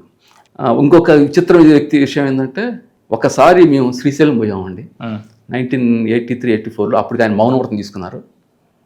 శ్రీశైలం పోతే మేమందరం కొంతమంది కలిసి శిష్యులు కలిసి వెళ్ళాం. ఈయన సాయంత్రం పూట ఏం చేశారంటే, ఆయన నాతో కాదు అది అక్కడ దా పోయొద్దాంపా, పాలదార పంచదారకి వెళ్దాంపా అన్నాడు. నాకు బద్ధకం ఉంది యాక్చువల్. నేను ఆయన మామూలు చెప్తే అన్ను, అక్కడ వీరభద్ర ఆయన చెప్తే మళ్ళీ వస్తుంది బయట, అది రావాలన్నమాట. మామూలు చెప్పాడు ఆయన. కాదు నేను అలాంటి కాదు రా అని చెప్పి తీసుకెళ్ళాడు. తీసుకెళ్ళి మేము పాలదార పంచదార దాకా వెళ్ళలేదు, సాక్షి గణపతి గుడి ఉంటుంది అక్కడ దాకా వెళ్ళాం. లైట్గా వర్షం పడుతుంది 1983-84 అప్పుడు ఆగస్టు జూలై ఇది తొలకరి టైం పడతా ఉంటే మేము సడన్గా ఇంక రామలేదని వెనక్కి తిరిగాం. తిరిగి ఇద్దరం వస్తున్నాం, రోడ్డు మీద ఎవ్వరు లేరు అక్కడ. సడన్గా ఒక ఎలుగుబంటండి అడవిది ఇటు కాజీ సీట్ వెళ్ళిపోయింది మా ముందు నుంచి. నేను స్టన్ అయిపోయాను ముందు. అది అటాక్ చేస్తే ఏం చేయాలి నేను అనేది ఆలోచిస్తున్నాను నేను. అది ఏం అటాక్ చేయలేదు, పరిగెత్తుకుంటే మా ఇద్దరు ముందు నుంచి వెళ్ళిపోయింది అలాగా పక్కి. అరే చూసా ఎలుగుబంటి పోయిందన్న, చూసేలా అన్నాడు. వెళ్ళిపోయాం ఇద్దరం. నేను అందరికి చెప్పా అక్కడ. సరే నెక్స్ట్ డే ఏం చేస్తామంటే మళ్ళీ ఆయన ఏం చెప్పలే, ఇంకా అంత ఊరుతున్నాడు కామ్గా. మళ్ళీ నెక్స్ట్ అదే టైంకి మళ్ళీ పిలిచాడు, వెళ్దాంపా అని. సరే ఇంకొక ఇద్దరు కూడా వచ్చారు శిష్యులు, 4 వెళ్ళాం మొత్తం. సేమ్ రిపీట్ అయింది మళ్ళీ. అక్కడ పోయాం, వర్షం పడింది, మళ్ళీ వెనక్కి తిరిగాము. నేను చెబుతున్నా వాళ్ళకి, పక్కన వాళ్ళకి, నేను ఇటు చివర ఉన్నాను, నేను అటు చివర ఆయన ఉన్నాడు, మధ్యలో ఇద్దరు ఉన్నారు. అరే నేను ఇక్కడే వెలుగుబంటి చూసామని చెప్పా. ఆయన చెప్పి చూస్తే పక్కన ఉంది, కూర్చొంది ఇలాగా కరెక్ట్గా కూర్చొని ఉంది. ఆ కళ్ళు అని నీ కళ్ళు గుర్తించానమాట. కళ్ళు మాత్రం మనిషిలో చూస్తుంది అది. ఆ కళ్ళు ఈయనయ్య అనమాట. చూసి ఆలకించాను, కదలకుండా ఉన్నాం. మళ్ళీ నింపాదిగా దిగేసి అలాగే మా ముందు నుంచి వెళ్ళినాడు, చిన్నగా వెళ్ళిపోయి ఆ పొదలోకి వెళ్ళిపోయింది. ఆయన వెంటనే అప్పుడు ఆయన రాశారు, ఇది నేనే అని రాశారు. అప్పుడు ప్రశ్న వేశారు, నువ్వు ఎలా ఉన్నావు, ఇక్కడ ఉన్నావు కదా అన్న. నీకు శివుడు తాతయ్య నీకు అది కాళ్ళు చూపించాడు, నన్ను అలా చూపించాడు నీకు అని చెప్తే, అప్పుడు నాకు ఎప్పుడు ప్రశ్న ఉండేది, నేను గుడ్డిగా చెప్తే నమ్మేవాడిని కాదు. నేను మళ్ళీ ఎంక్వైరీ చేసుకున్నాను. వాళ్ళు ఏం చెప్పారంటే, చాలా మంది అక్కడ అడవిలో కట్టెలు కొట్టుకున్న వాళ్ళు, ఇది ఎప్పుడన్నా అసలు రావండి ఇటు, ఎక్కడ లోపల ఉంటాయన్నారు. అదొకటి. ఆయన కళ్ళు నాకు అది స్థిరపడ్డాయి అనమాట. ఇంక ఈయన అలాగే ఈయన ఎక్కడెక్కడ ఏం చేస్తాడో మనకు తెలిసేది కాదు. అది ఆయన నిజంగా శివపుత్రుడు అయి ఉంటాడు కావచ్చు. ఈ తర్వాత ఇస్తా పోయాడు. తర్వాత చెప్పాడు, నాకు కొండలు లేచింది. అసలు నేను ముందు డౌట్ పడేవాడిని, నీకు కొండలు లేవటం ఏంది, పైకి లేవడం వెళ్ళిపోయింది, నాకు వెళ్ళిపోయింది, పైకి వెళ్ళిపోయిందా అనేవాడు. అని రాసేవాడు ఎవరికన్నా. రాసి చూసి ఇది ఎలా రాస్తాడు ఏంది, అసలు కొండలు లేవటమే మామూలు విషయం కాదే అనుకునేవాడు నేను. ఆ జ్ఞానం ఉంది నాకు, కొండలు లేవటం మామూలు కాదని. ఆయన ఒకసారి చెప్పారు, నీకు లేసుద్ది, నీకు అంత జరుగుద్దని. ఇలా జరుగుతున్న కాలంలో మొత్తం పండిపోయినట్టుంది. అప్పుడు నా పిల్లలు పుట్టారు, పెళ్ళైంది 89 అనమాట. నాకు ధర్మం ఉండిపోయింది, ఏది భార్య వదిలిపెట్టకూడదు అనేది ధర్మం నాది, అంతే. అది ఆల్రెడీ ఫిక్స్ అయిపోయింది. కాబట్టి అలా ఉన్నప్పుడు 89లో ఏం జరిగిందంటే, ఈయన ఎక్కడ ఊరు వెళ్ళారు లేరీనా. ఒకరోజు నేను ధ్యానంలో కూర్చొని సాయంత్రం పాటు 2 పూటలు ధ్యానం చేసేవాడు. నేను అలా కూర్చున్నప్పుడు సడన్గా ఒక్కసారి నా బ్రెయిన్ అంతా కూడా స్క్రీన్ అయిపోయింది, ఒక ఆకాశంలాగా. అది ఎలా ఉందంటే, సాయంత్రం పూట ఉంటే ఆకాశం అంటే సూర్యుడు లేడు, సాయంత్రం వెలుగు చీకటిగా ఉంది. ఆ టైం అది సంధ్యా సమయం లాగా ఉంది. అక్కడి నుంచి ఈ కుడివైపు నుంచి ఒక ఆయన ఈయనే ఆ సూక్ష్మ రూపం ఎంత స్పీడ్ వచ్చిందంటే దడదడా వచ్చేసింది లోపలికి. లోపలికి వెళ్ళిపోయింది, బ్రెయిన్లోకి, ఇలా నాలోకి వెళ్ళిపోయింది. అది వెళ్ళిపోగానే నన్ను టచ్ కాగానే ఆయన శరీరం కొన్ని లక్షల ముక్కలు అయిపోయింది. అణువణు చిత్రం అయిపోయింది ఆయన బాడీ అంతా. నేను అనుకుంటున్నాను, జనంలో ఉన్నప్పుడు అర్థమవుతుంది ఏదైనా జరిగిందా అని అనుకుంటున్నా. ఆ ఛిద్రమైన భాగాలను నా కణంలో ఒంట్లో కలిసిపోయింది. కలవగానే నా కాన్షియస్నెస్ ఒక్కసారి, అప్పుడు దాకా ఉన్న కాన్షియస్నెస్ వేరు, ఈ సుప్రీం కాన్షియస్నెస్కి వెళ్ళిపోయింది అలాగా బ్రెయిన్. అక్కడ ఒక అద్భుతమైన ఆ స్థితి, మల్టీ డైమెన్షన్ స్థితి, అది ప్రతి మనిషికి ఉంటుంది. అందుకనే మన వాళ్ళు పూర్వం చెప్పే ఋషులు, ఎక్కడ లేడు దేవుడు ఎత్తుక్కోపోరా అనేవాడు. మన అందరం కూడా ఒక యూనివర్స్ యొక్క ఒక చిన్న ఇత్తనం లాంటి వాళ్ళు. మనలో అన్నీ ఉంటాయి, అన్ని స్వరూపాలు ఉన్నాయి, అంత జ్ఞానం ఉంది. నదులు ఉన్నాయి, సముద్రాలు ఉన్నాయి, అన్నీ మన దేహంలో ఫస్ట్ మన అంటే వేదాలు కూడా చెప్పినాయి. అలాగే ఈశ్వరుడు కూడా, పరమేశ్వరుడు శూన్య రూపం అయిందే, మల్టీ డైమెన్షనల్ స్థితి అయింది. నేను సైన్స్ చదువుకోవటం వల్ల వచ్చిన నాకు ఒక దాన్ని నేను ఇలాగా చేసుకున్నా, దాన్ని రూఢి చేసుకున్నా. ఆ స్థితి ఎలా ఉందంటే, వాయువు కాదు, ద్రవం కాదు, ఘన పదార్థం కాదు, కానీ అన్ని ఉన్నాయి, అన్ని స్థితులు ఉన్నాయి దానికి. అంత వ్యాపించింది. అక్కడ మా గురువుని ఎతికాను నేను ఆ స్థితిలో, కానీ నాకు రూపం లేదు, నాదంటే ఏం లేదు, కానీ నేను ఉన్నా అక్కడ. ఆయన స్వామిని ఎదుగుతున్నా, ఆయన కనపడతలు అక్కడ, అంత నేనే ఉన్నా. ఒక్క క్షణం అలా మెరిసింది, మెరుపు అలా ఉండిపోయింది, కాసేపు ఉండిపోయి మళ్ళీ దిగిపోయింది కిందకి, లోపలికి వెళ్ళిపోయింది. ఇంకా ఆ పాయింట్ నాకు ఎంత జ్ఞానాన్ని చెప్పిందంటే, ఇంకా అక్కడి నుంచి నా మైండ్ విపరీతమైన దీంట్లోకి వెళ్ళిపోయింది, దాంట్లో ఆ భావాల్లోకి. బుక్స్లో రాని విషయాలు కూడా తెలిసిపోతుంటాయి. తెలిసినట్టు ఏం లేదు, అసలు ఉన్నది ఒకటే, ఒక స్వరూపం, ఒకే శక్తి, మొత్తం అదే. మనందరూ ఏదో ఉందాం అనుకుంటున్నాం, అసలు మనం ఏం లేవు ఇక్కడ, కానీ ఉన్నామంటే ఉంటాం. మన బ్రెయిన్ ఇంతవరకు సైంటిస్టులకు అర్థం కాల. మన మెదడు పెద్ద ఇది బాండాగా అక్షయ పాత్ర. మీరు ఏ రూపంతో భగవంతుని ప్రార్థిస్తే ఆ రూపంతో వస్తుంది. అందుకు నువ్వు ప్రతి వాళ్ళు అంటారు, ఇది మా దేవుడు నిజం అంటారు. అలా కాదు, బ్రెయిన్కి కనెక్షన్ యూనివర్సల్ కనెక్షన్ ఉంటుంది. ఆ యూనివర్స్లోంచి తీసుకొని మీకు రూపాన్ని చూపిస్తుంది, భగవత్ రూపాన్ని. నాకు ఆ దర్శనం ఎట్టాడుతుందంటే బింబ పరోక్ష దర్శనం అని ఉంటుంది. మనోళ్ళు స్క్రిప్ట్ చేశారు దర్శనాలు కూడా. ఒకటి మానవ రూపంలో వచ్చే దర్శనం భగవంతుడు. దానికన్నా ఉత్కృష్టం ఏంటంటే మన శరీరంలోనే మనం చూసుకోవడం, మన ఆత్మ దర్శనం. అది ఏ దర్శనం నాకు తెలియదు, కానీ అప్పుడు నాకు ఇంక అయిపోయింది. ఓహో ఇది స్థితి, భగవత్ స్వరూప స్థితి అని. అది అయిన తర్వాత ఇంక అక్కడి నుంచి నాకు ఇది 1989 అక్టోబర్ నవంబర్లో జరిగిందండి ఇది. ఇంక అక్కడి నుంచి నా బ్రెయిన్ నిద్రలేదు, ఎంత గ్యాదర్ చేసుకునేది మెటీరియల్ అంతా, ఏదేదో చెప్తుండేది, రకరకాలు ఉండే భావాలు. ఇంకా ఉండి డిసెంబర్ 1990 వచ్చేటప్పటికి నాకు కొండల్ని కావటం మొదలుపెట్టింది. ఆ కాలం ఎలాగలింది నేను చెప్పేవాడిని, వివరించేవాడిని. పాము చుట్టుకుంది శరీరానికి. నాకు తెలియదు ఇవన్నీ, కొండల్లో తెలియటల్లా, అది అనిపిస్తుంది తెలియదు లేదు. లేకపోతే పాము ఒకటి చుట్టుకొని చెప్పేవాడు అందరికీ. నిప్పుగా ఉన్న పాము నన్ను చుట్టుకొని కాలు గోళ్ళ నుంచి మొదలైంది, తిరిగి చక్రం తిరిగి పైకి వెళ్ళి ఒక షాక్ వేస్తుంది బ్రెయిన్కి. విపరీతమైన ఇవి వచ్చేసింది, కన్వర్షన్స్ వచ్చినాయి నా మూర్ఛలు లాంటి. తర్వాత చిత్తభ్రమలు, ఇప్పుడు చిత్తభ్రమలు, తలకాయ పనిచేయదు, ఇంకా నిద్ర ఉండదు అని తెలుస్తుంది నాకు. 10 days జరిగింది. ఆ 10 days పీరియడ్ నాకు నేను ఎక్కడేం చేశానని తెలుసు నాకు, ఇవాళ గుర్తే. కానీ అన్కంట్రోలబుల్ బాడీ కంట్రోల్ లేదు. దాంతో ఇదవుతుంది, ఊరక లేస్తుంది, షాక్స్ తగులుతున్నాయి పైకి బ్రెయిన్కి. ఏమి చూశాను, కొండలు కూడా తెలియదు నాకు. మా గురుగారు లేరు ఇక్కడ. ఇంకా మా ఇంట్లో అందరూ పిచ్చి వచ్చింది అంటున్నారు, ఈ ప్రతం చేసేసి వచ్చేసింది అనుకున్నారు. నేను అందరూ చెప్పేవాడిని, ఇది నాది జనవరి 14 సంక్రాంతి పుట్టినరోజు. నాకు అన్ని కూడా పుట్టినరోజు కలిసి మొత్తం తీరిపోతాయి అని నాకేదో చెప్తుండేవాడిని అలాగా. కానీ ఈ శరీరం నిలబడేది కాదు. ఇంక గందరగోళం ఏది, ఎక్కడ వెళ్ళిపోయేవాడిని. సైకిల్ 24 కిలోమీటర్ సైకిల్ దొక్కా. మా స్కూల్కి వెళ్ళిపోయేవాడిని సైకిల్ దొక్కుతా. నొప్పులు ఉండేవి కావు అని, రక్త ప్రవాహం తెలుస్తుంది కానీ నొప్పులు ఉండవు శరీరానికి. ఈ స్థితి అర్థం అవుతుంది. ఇంకా పోయి చివరికి నన్ను తట్టుకోలేక మా మిస్సెస్ ఆ రోజు మాచర్లలో ఉన్నారు. మా ఫాదర్ ఏం చేస్తారంటే మాచర్లు పంపించారు, పిల్లలు తోడుకోవడం వచ్చిందేమోనని. అక్కడ పోతే ఇదే గోల. అక్కడ పోతే ఇలాగోతే మార్చి డిసెంబర్ 23 తెల్లవారుజామున నాకు నిద్ర కాదు మెలకు, ఆ స్థాయిలో ఉన్నాను. సడన్గా ఒక వెలుగు బ్రెయిన్లో మెదడు కనిపించి, నేటితో నీ కర్మలు తీరినాయని వచ్చింది వాక్. అది వెలుగు వచ్చేసింది లోపలికి. నీ స్టన్ అయినా అక్కడ యాక్చువల్గా బ్రహ్మ రూపంలో ఉంది, అది బ్రహ్మలాగా ఉన్నాడు ఆయన. ఆ పద్మ రూపంలో కూర్చొని ఒక ఆయన కూర్చొని ఉన్నారు. ఒకటి ఆలోచిస్తున్నాను, మరణం లాంటిదేమో అనుకుంటున్నాను నేను. కానీ అది ఎక్కడో వచ్చిన పూర్వజన్మలో వచ్చిన ఈ కర్మలన్నీ కూడా ఆ టైప్ తీరిపోయాను నేను. ఇంకా ఆ రోజు ఎలా ఉంది నా పరిస్థితి? బయటకు వచ్చా, సూర్యుడు లేస్తుంటే పైకి, సూర్యుడు ఉదయిస్తున్నాడు కదా, నా కొండలు ఉదయిస్తుంది అలాగా శరీరంలోంచి. అది లేవటం మొదలుపెట్టింది. శరీరంలో ఎలా ఉంది శరీరం అంటే, అందుకని అంటారు యోగి సింహం లాంటి నడకని యోగ శరీరం అంటారు. మీకు ఎప్పుడైతే మూలబంధం, జాలంధ్ర బంధం, ఉడ్యాన బంధం మీకు తెలియకుండా పడతాయో ఆ రోజు కొండలు లేసినట్టు. లేదు ఈ 3 అవి మీకు తెలియదు, మీ సహజంగా ఉంటాయి, మీ అనుకుంటే చేసేగా. అందుకని మనం ఏం చేస్తారు, యోగా అభ్యాసం చేసేటప్పుడు మూలబంధం వేసుకోమంటారు.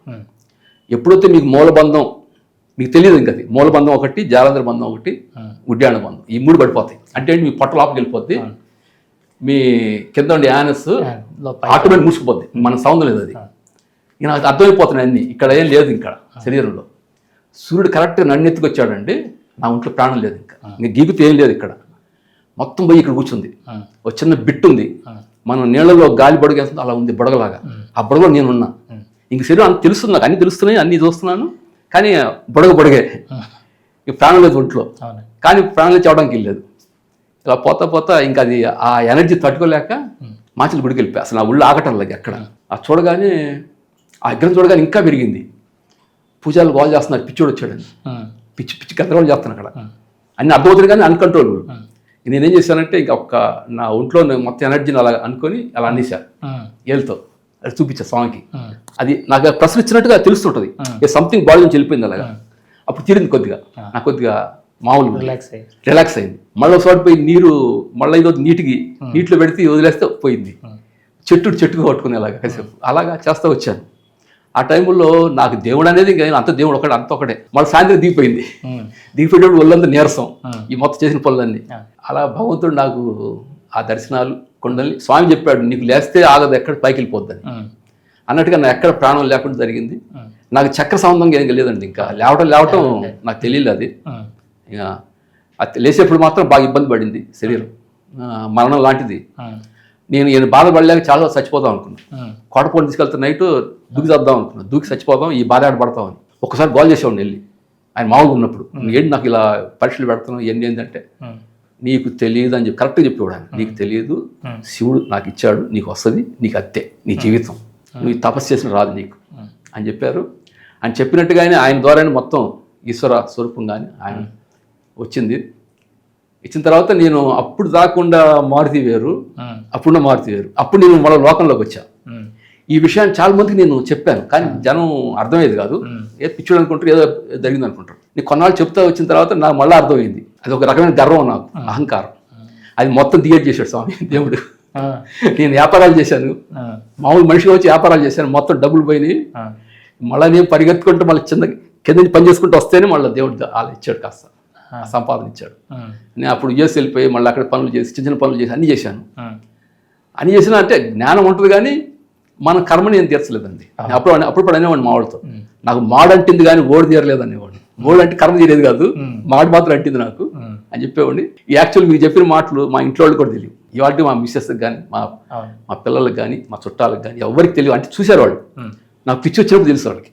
కానీ లోపల జరిగే అనుభవాలన్నీ మన వాటిని అంటే కొద్ది మందికి మాత్రం బాగా నమ్మిన వాళ్ళకి చెప్పేవాడిని, ఆ స్వామిని నమ్మిన వాళ్ళకి. ఈ తర్వాత ఒకసారి మా ఫాదర్ నాకు పిచ్చి వచ్చిందని చెప్పి డాక్టర్ తీసుకెళ్లారు గుంటూరు. డాక్టర్ దగ్గరికి వెళ్తే ఆయన చూసి ఇప్పుడు స్టార్ట్ అయిందండి అని మందులు ఇచ్చారు. ఆయన నాకు మందులు ఇచ్చేసారు, మా నాకు తెలియదు మందులు ఇచ్చినట్టు కూడా.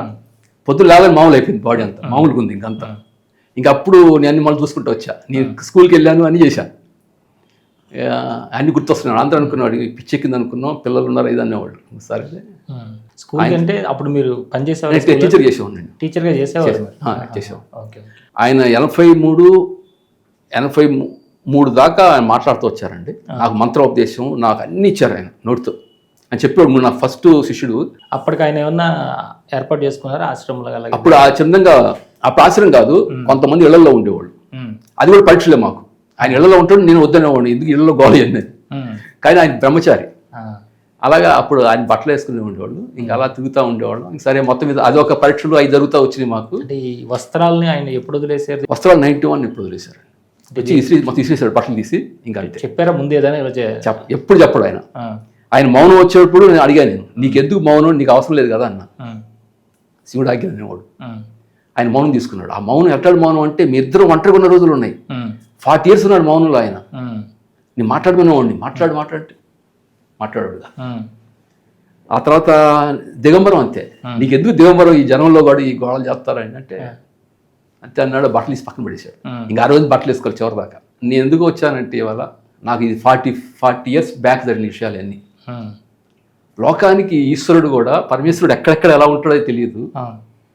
భగవంతుడు ఉంటాడు, మనం నమ్మిన అనుభవాలు తగ్గట్టుగా ఆయన ఉంటాడు. ఆయన మానవ రూపంలో తిరుగుతూ ఉంటాడు, మనిషిగా తిరుగుతుంటాడు. ఆయన గుర్తించడం చాలా కష్టం కూడా. ఆయన ఎంత కష్టం ఉంటే ఆయన దగ్గర పోవటం, ఆయన దగ్గర శిష్యుడు నిలబడటం కష్టం. ఆయన వండించేవాడు కాదు, పిచ్చి పిచ్చిగా చేసేవాడు. ఇంకోటి వచ్చేవాడు అనుకునేవాడు, వీడు పిచ్చోడు అని చెప్పి వెళ్ళిపోయాడు. ఇప్పుడే కోరికలతో వస్తారు. ఈయన ఎక్కడ కోరికలు లొంగేవాడు కాదు, కాళ్ళు దండం పెట్టి పడుచుకున్నాడు కాదు, ఆయన గోల అయిందే. చివరు అనుకొని అందరూ వెళ్ళిపోయేవాడు. ఈయనకి ఎంతోమంది శిష్యులుగా వచ్చి చాలామంది వదిలేసి వెళ్ళారు పక్కకి. కానీ అంటే అఫ్కోర్స్ వాళ్ళకి ఉంది జ్ఞానం ఈయన మీద, ఈయన తట్టుకెళ్ళిపోయారు. మీరు మెలారెప్పని గోడ చూసారు, కథ ఉంది. అలాగా సద్గురు ఏం చేస్తారంటే మిమ్మల్ని ఒక ఫేజ్లో వచ్చేస్తారు. మిమ్మల్ని ఇప్పుడే, ఎందుకంటే కర్మలు తీరవు, లేకపోతే మనం చేసిన పాపాలు తీరాలంటే నాకు చెప్పేవాడు అప్పుడప్పుడు. నేను సైన్స్ నాది, నేను బాటిని బొద్దింకలా కోసేవాడిని. నువ్వు కప్పలు కోసావు, తప్పే కదా అది, బొద్దింకలు కోసావు, మరి పాపం తేడబోద్ది, నీకు అనుభవించాలి తప్పదనేవాడు. అందుకని ఈ విధంగా టార్చర్ పెట్టేవాడు. ఇంకోటి ఏంటంటే ఆ టార్చర్ పెడతాం వల్ల మన మనసు స్థితి కొండలు లేసినప్పుడు నిలబడుద్ది, లేక నిలబడదు.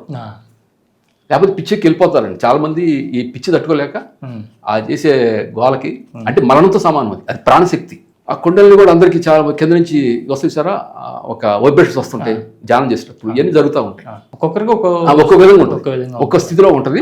తర్వాత ఆ ధ్యాన శక్తి నాకు ఇవ్వటం ఏది, ఆయన 23 ఏళ్ల వయసులో నాకు ఆయన శక్తిని ఇచ్చాడు.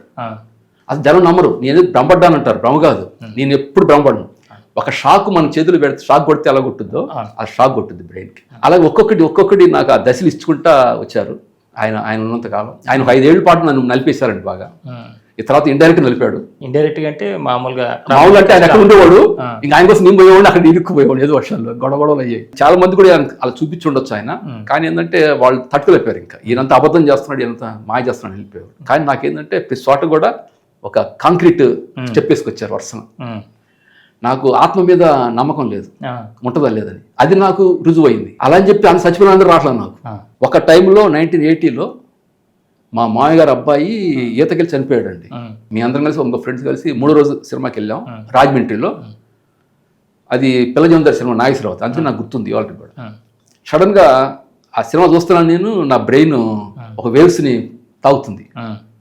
నాకు అర్థం కావట్లేదు, ఏదో సంథింగ్ వస్తుంది, అది క్రయింగ్ వస్తుంది, ఏడుపు వస్తుంది. అసలు అది టెలిపతిక్ అనమాట. మనం మామూలుగా బలిషయం కనపడ్డు టెలిపతి. నేను ఆలోచిస్తాను ఏంటి అక్కడి నుంచి వస్తుంది ఇదని. అంటే నేను టక్కన స్ఫూర్తికి వచ్చేసాడు. పేరు రమణ అనమాట, రమణ అని దగ్గరికి వచ్చింది. వచ్చినప్పుడు నేను తెలియనప్పుడు నీతో వాదన పెట్టుకున్నాను అని చెప్పంటే, సరే నేనేదో మనసులోనే అన్నాను, ఏ పర్వాలేదు, అది మానవ సహజం, మనిషిగా ఉన్నప్పుడు నాకేం తెలియదు కదా అని అన్నాను. అలా చిన్నగా అలా వెళ్ళిపోవడం కూడా అర్థమైపోయింది నాకు. మనసులోంచి అలా వెళ్ళిపోయింది ఆ భావన. మళ్ళీ మామూలు అయిపోయారు. అప్పుడే సినిమా కనపడలే, కాసేపు ఒక తెర 5 minutes ఇది లేదు నాకు. అలాగే ప్రతి విషయం కూడా స్వామి భగవంతుడు ఇది ఆత్మ, పూర్వజన్మ నమ్మేవాడు కాదు. ఆయన చెప్పేవాడు, మన ఇద్దరం చాలా జన్మల నుంచి కలిసి ఫ్రెండ్స్ లాగా వస్తున్నాం, ఇది జన్మ నీది గొప్ప జన్మ మంది, ఈ జన్మలో మనం ఇది తెలుస్తుంది అని చెప్పేవాడు. నేను నమ్మేవాడిని కాదు, కానీ చెప్తుండేవాడు ఆయన. ఒక ప్రశ్న వస్తే ఆ ప్రశ్న తపస్సులా చేసేవాడిని, ఇది ఎంతవరకు నిజం అని చెప్పి ఆలోచిస్తుండేవాడిని. ఆయన ఇచ్చిన కొన్ని ఇంకా ఆయన ఏంటంటే ఇంకా నా మనిషి కాదు అని నేను ఒక రూఢికి వచ్చాను. ఆ జ్ఞానాన్ని అందరూ తెలిసిన చెబితే ఉపయోగపడు దేవుడికన్నా, అది నా ముఖ్య ఉద్దేశం. అవునండి. అంటే ఇప్పుడు వారు గురువుగా, అంటే మీకు తెలుసు మిత్రుడుగా మీకు అనేది, కానీ గురువుగా ప్రకటితమయ్యి వారి దగ్గర కొంతమంది శిష్యులు చేరుకోవడానికి ఏ సందర్భంలో జరిగిందండి అది? అలా నా జరిగిందంతా కూడా ఆధ్యాత్మికంగా ఇండైరెక్ట్ అండి. అసలు ఆయన బట్టలు వేసుకున్నారు. ఆయన 83, 84 నుంచి మౌనవ్రతం పాటించి ఒక స్వామిలాగా ఉండిపోయారు. మామూలు కాషాయ వస్త్రాలు వేసుకోవడం, సన్యాసం తీసుకున్నారు అప్పుడు. ఇంకా అక్కడి నుంచి మొదలైన సన్యాసి జీవితం. తర్వాత ఆయన బొగ్గులకొండ వెళ్ళి ఆయన ఒక్కడే ఆ ఊరు 40 రోజులు ఉన్నాడు. అడవి లాంటి ప్రాంతం అది. అసలు ఆహారం తీసుకుని అది తెలియదు ఎవరికి. వాళ్ళు ఊళ్ళో వాళ్ళు చూసి ఇతను ఏదో సంథింగ్ అని వాళ్ళు కొంత స్థలం రాసిచ్చారు. అక్కడ మొత్తం శిష్యులందరూ కలిసి కొద్దిగా ఆశ్రయం కట్టారు. ఆయన చివరి దశలో 200 యజ్ఞాలని ఆయన పూర్తి చేశారు. ఎలాంటి యజ్ఞాలు చేసేవారు అంటే ఆయన మామూలు ఉన్నప్పుడు మామూలు చేశారు. ఈ తర్వాత దిగంబరం ఉన్నప్పుడు కూడా ఆయన యజ్ఞ ఇదిలో ఉండేవాళ్ళు. మిగతా శిష్యులందరూ ఋత్విక్కులుగా మారి అందరు వేదాలు నేర్చుకొని చేసేవాళ్ళు. ఆయన నేర్పేవారు అందరికంటే నేర్పల, గురు పరంపరలు వచ్చేది. ఇప్పుడు నేను ఒకళ్ళు నేర్పే కదండి, ఆ ఒక అతను నేర్పుతాడు, అలా అలాగే వెళ్ళిపోయేది. అంతేగాని ఆయన నోరు మూసిన తర్వాత, ఇంకా నోరు ఆపిన తర్వాత ఇంక నోరు లేదు, ఆయన చెప్పలే ఎవరికి. రాసేవాడు ఇప్పుడు అంటే. అది ప్రస్తుతం బొగ్గులకొండలో ఆశ్రమం ఉంది ఆయనది. ఆయన ఆశ్రమం ఆయన సూర్యప్రకాశ్ సరస్వతి అంటారు. ఆయన ఏదో ఆయన చెప్పుకున్నారు, కానీ నాకు సూర్యప్రకాశ్ రావు అని అలా పిలిచేవాడిని, సూర్యప్రకాశ్ సూర్య అని అలా పిలిచేవాడు. ఇన్ని సంవత్సరాలు ఉంది ఆయన గురించి, ఇంతమంది అంటే కొంతమంది మాత్రమే ఆయన గురించి తెలుసు. ప్రపంచంలో బాగా ఎవరికి తెలియకపోవడానికి కారణం మీలాంటి వాళ్ళు ఎవరు బయటకు చెప్పు అంటే, నేను కొంత అక్కడ ఆశీర్వాదం చెప్పేవాడిని కానీ బయట వాళ్ళకి చెప్పేవాడిని కాదు ఈ విషయాలని, ఈ రహస్యాలు మొత్తం. అదొకటి కారణం. ఆయన కూడా ఈ పేరు ప్రఖ్యాతి చూసుకునేవాడు కాదు, ఆయన పని ఆయన చేసుకునేవాడు అంతే. యజ్ఞాలు ఎందుకంటే నేను అనేవాడిని, యజ్ఞాలు ఎందుకు చేయాల్సి వస్తుంది, అది లోక కళ్యాణం కోసం అని చెప్పేవాడు. ఇంకంతే, ఆయనకేం అది ఇది లేదు దాని మీద. ఎంతమంది డబ్బులు ఇచ్చినా కూడా దాంట్లో ఉపయోగించేవాడు. ఆ నెయ్యిని అంతా విపరీతంగా నెయ్యి ఖర్చు పెడతాం అంతా. ఆయన్ని నమ్మటం కూడా చాలా కష్టం. ఆయన దిగంబరం ఉన్నప్పుడు చాలా మంది వెళ్ళేవాళ్ళు కాదు. ఎందుకంటే ఇంకంతే, మహాపురుషులకి అపవాదులు కుక్కల్లాగా ఉంటాయి, కాపలా కాస్తుంటాయి. వాళ్ళందరూ నాని లోపలికి. ఈయన ఓల్డ్ స్కూల్ మీద అంటే నిజమైన వ్యక్తికే అది దానం జరగాలి అని ఒక తత్వం, అది కూడా ఉంది. ఇప్పుడు వారు దేహాన్ని చాలించిన తర్వాత, దేహాన్ని వదిలేసిన తర్వాత మీరు ఆ టైంలో ఎక్కడ ఉన్నారు? మీరు ఇక్కడ ఉన్నా, వెళ్ళొచ్చాను చూసొచ్చాను. తర్వాత మీకు వారి దర్శనాలు జరిగినాయి అండి? అవునా? జరగవు, నాకు అక్కర్లేదు. నాకు ఎంత సంతృప్తి అంటే నాకు ఏ దర్శనం అక్కర్లేదు, ఏ దైవ దర్శనం అక్కర్లేదు. అంటే మీరు ఇంత లాస్ అయిపోయి, కుండలిని జాగ్రత్త అయిన తర్వాతే మీరు ఇంత లాస్ అయిపోయి మామూలుగా బయట చెప్పుకునేది అంతా ఎలా ఉంటుంది అంటే, అవును తెలుసు మీకు, కుండలిని జాగ్రత్త ఒకసారి జరిగిందంటే వాళ్ళు ఏమనుకుంటే అది అవుతుంది, ఏం కావాలి, ఏం ఉండవండి. నాకు భగవంతుడు గుప్త స్థితి నాది బయటికి రావాలని నేను కోరుకోను కూడా, నేను చెప్పాలని కూడా చెప్పాను ఎవరికి. నేను 40 ఏళ్ళు గడిపింది నాకు ఇలా జరిగి. నేను మా ఇంట్లో చెప్పలేదు, నేను బయట చెప్పను, నేను జిమ్కి వెళ్తాను, ఎక్సర్సైజ్ చేస్తాను, సరదా మాట్లాడతా తప్పితే ఈ విషయ పరంపర ఉందని ఎవరికి చెప్పను. నాది ఇంకో ఫేస్, ఇది గుప్తం. అది అంతర్గతమైన విషయం. అంటే ఏం తెలుసుకున్నారు మీరు ఈ మార్గంలో ఇంతకాలం గురువుగారితో ప్రయాణం చేశారు? మానవుడే ఈశ్వరుడు అండి, భగవంతుడు ఎవడో కాదు. భగవత్ స్వరూపం తిరుగుతుంది మనుషుల్లో, మనకు తెలియదు. ప్రతి మనిషి ఈశ్వర స్వరూపుడే అనే విషయాన్ని కరెక్ట్గా చేయాలని చెప్పి నేను అనుకుంటున్నాను ఎప్పటి నుంచో. నాకు ఏ ఛానల్ ఛాన్స్ దొరకల, మీ ఛానల్ ఎందుకు దొరికింది? అదే అంటే మీరు ఇప్పుడు కర్మలు ఏవైతే ఉన్నాయో ఈ కర్మలు ఎలా పట్టుకుంటాయి, ఇవి ఎలా వదిలించుకోవాలనే దాని మీద ఆలోచించారు? కర్మలు వదులుకునే అవసరం లేదు, కర్మలు తీరుతూ ఉంటాయి. మనం దాని గురించి ఆలోచించాల్సిన అవసరం లేదు. అది ఈశ్వరుడు ఎలా ఇస్తాడో వాటి మార్గం కూడా అయ్యే ఉంటాయి. నేను తీరమంటే తీరదు నాకు, నేను అడగను కూడా. కర్మని ఇట్టాడదంటే అది గాలి లాంటిది కాదు, మన చుట్టూతా ఒక గట్టి కాంక్రీట్ వాల్ మిమ్మల్ని పట్టేస్తుంటుంది. అలాగా మీకు తెలియదు, మన చుట్టూ పట్టేస్తుంటుంది కాంక్రీట్ వాల్ కర్మ. అది మనకి అర్థం, మనం అనుకుంటాం మనం ఖాళీగా లేవు మనం. అది మిమ్మల్ని తిప్పుతూ ఉంటుంది, చక్రం తిప్పినట్టు. మిమ్మల్ని తీసుకెళ్ళి అవసరం వస్తే మీకు టైం అయిపోయిందంటే ప్రాణం తీసేస్తుంది మీ మెదడు, లేదంటే ప్రాణం మిమ్మల్ని చిటికలో తప్పేస్తుంది మిమ్మల్ని. అంత మెదడు అనేది మహేశ్వరుడు యొక్క రూపం. ఇదే కైలాసం, అసలు కైలాసం ఇదే. ఈ కైలాసం నుంచి ఎక్కడి నుంచి ఎక్కడో మనకి తెలియదు. మనకి తెలిసింది కొద్దిగా వరకే ఈ బ్రెయిన్ గురించి. ఈ మెదడు అనంతం అనమాట, అనంత స్వరూపం. మీకు నక్షత్రాలు ఒక్కొక్క నక్షత్రం ఒక్కొక్క కణం మన ఒంట్లో, కణం డికోడ్ చేస్తుంది నక్షత్రం. బిలియన్స్ అని భయపడుతున్నాం, ఈ బిలియన్స్ అని మన ఒంట్లో ఉంటాయి. అన్న ఒక కణాన్ని తీసుకెళ్ళి మనం చేయగలిగితే సైంటిఫిక్గా నీ నక్షత్రం వాల్యూలు మొత్తం వస్తాయి అందులో. అలాగే కనుక్కున్నారు మన ఋషులు అందరూ, పైకి పోకుండా మొత్తం చెప్పారు ఈ ప్రోగ్రామ్ అంతా కూడా, ఈ నక్షత్రాలు ఏంటి అని. అలాగే గెలాక్సీలు అంతే. మీకు తెలిసేలేదు, ఒకసారి నేను క్లస్టర్స్ ఉన్నాయి, క్లస్టర్స్ అంటే గెలాక్సీలు అన్నీ కలిసి కలుస్తాయి. అలాగా నీ క్లస్టర్స్ ఫోటో చూసినప్పుడు నాకు ఫస్ట్ స్టార్ట్ గుర్తొచ్చింది నాకు బ్రెయిన్ సెల్స్ అన్నీ కూడా అలా కలిసి ఉంటాయి. ఇందులో ఎక్కడ ఏదొచ్చిన వార్త తిరుగుతూ ఉంటుంది. వీళ్ళు ఏం చెప్పేవాళ్ళు అంటే ఋషులు, మిమ్మల్ని మీరు తెలుసుకోండి అనేవాళ్ళు. ఎక్కడ లేదురా బాబు, ఎక్కడ ఏం లేదు. మీ గురుగారి దగ్గరికి వచ్చేటప్పుడు ఎవరైనా కోరికలు వచ్చిన వాళ్ళకి నెరవేర్ని అని ఎవరైనా చెప్పేవారండి, ఈయన్ని దర్శించుకోవడం వల్ల ఇలా జరిగింది? అదే కొంత ఉండేది వాళ్ళకి, వాళ్ళ సాటిస్ఫాక్షన్ మనకు తెలియదు. అది ఆయన వెళ్ళక ముందు అదంతా బీడండి, ఆ స్థలం అన్ని కూడా ఆయన పొలాలన్నీ బీడు పొలాలు. ఈయన పోయిన తర్వాత బ్రహ్మాండం పంటలు పండుతాం మొదలుపెట్టి, ఇప్పుడు పంటలు పండుతున్నాయి. అలా కొంతమందికి వాళ్ళ విశ్వాసాలు ఉంటాయి. విశ్వాసాలు ఉన్నా లేకపోయినా ఏంటంటే ఆయన ఎవరికి కూడా మాట ఇచ్చేవాడు కాదు, ఈ కోరిక తీరుద్దని చెప్పడం. కానీ క్వశ్చన్ లేదు. నువ్వు కోర్టుకు పోయి వచ్చి దర్శనం చేసుకున్న వాళ్ళు మాత్రం సాటిస్ఫై అయ్యేవారు. సాటిస్ఫై వాళ్ళ ఇష్టం, ఈయన పడుచున్నాడు కాదు. అవుతారు లేకపోతే పక్కన చెబుతారు ఏదో బట్టలు ఉండేవాడు ఏడబోతాం. ఈయన ఆడవాళ్ళైనా అంతే, మగవాళ్ళు ఎలా తిరుగుతుండేవాడు. ఈ లేడీస్ మధ్యన కూడా ఏమి ఉండేది కాదు. అవధూత అనమాట, కంప్లీట్ అవధూత అంటే అవధూతలాగే ఉండేవాడు. ఆ అవధూత అంటే చివరికి సిగ్గు ఇది కూడా వదిలిపెట్టేస్తారు, ఆ స్థితి వస్తుంది. ఆ స్థితి ఆయన కరెక్ట్ చూపించేవాడు. అంటే వారు మరి సూచనలు ఏమైనా ఇచ్చారా వారి దేహాన్ని వదిలేయడానికి ముందు ఏమైనా మీకు చెప్పారు? ఆయన లాస్ట్ దాదాపు ఆయన ఇదైపోయినప్పుడు కొంచెం అర్థమైంది. ఆయన నిద్రపోతున్నట్టే ఉంది ప్రాణం. ఆయన చాలా వ్యాధితో చనిపోయారు యాక్చువల్గా. ఆయన కర్మలు మొత్తం అంటే నేను అనుకున్నది ఏంటంటే, ఆయన శిష్యులను ఇప్పుడు నన్ను చూసారా, నన్ను టార్చర్ పెట్టేవాడు. అలా ప్రతి ఒక్కరు చాలా టార్చర్ పెట్టాడు ఆయన శిష్య పరంగా. అది గురు పరంపరలో, అది మామూలు కాదు, గురు పరంపర అనమాట. తెలుసుకుంటే అది గురు పరంపర, లేకపోతే మామూలు ఇదైపోతుంది. ఈ టార్చర్ కర్మలు మొత్తం ఆయన తీసుకుని లాస్ట్ మొత్తం దేహం అంతా గందరగోళం అయిపోయింది.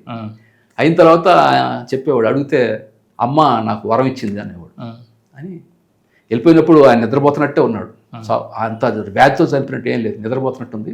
నేను అనుకున్న ఆయనకి శాస్త్రం చెల్లిపోయి ఉంటుందని. అంటే మీరు అమెరికా వెళ్ళారు కదండి? అవునండి. అక్కడ ఎన్ని సంవత్సరాలు ఉన్నారు? 8.5 years ఉన్నాను సార్. నేను అక్కడ ఏమైనా రీసెర్చ్ చేశారా వీటి గురించి? నేను ఏం లేదండి, నేను ఎక్కడ పోయినా ఏంటంటే ధ్యానం ఒకటి చేస్తానండి, నాకు ఇంకే సంబంధం లేదు. అది చేస్తాను, నేను ఎక్కడ పోయినా చేస్తాను. యోగా అని ఎక్సర్సైజ్ కానీ చేస్తాను.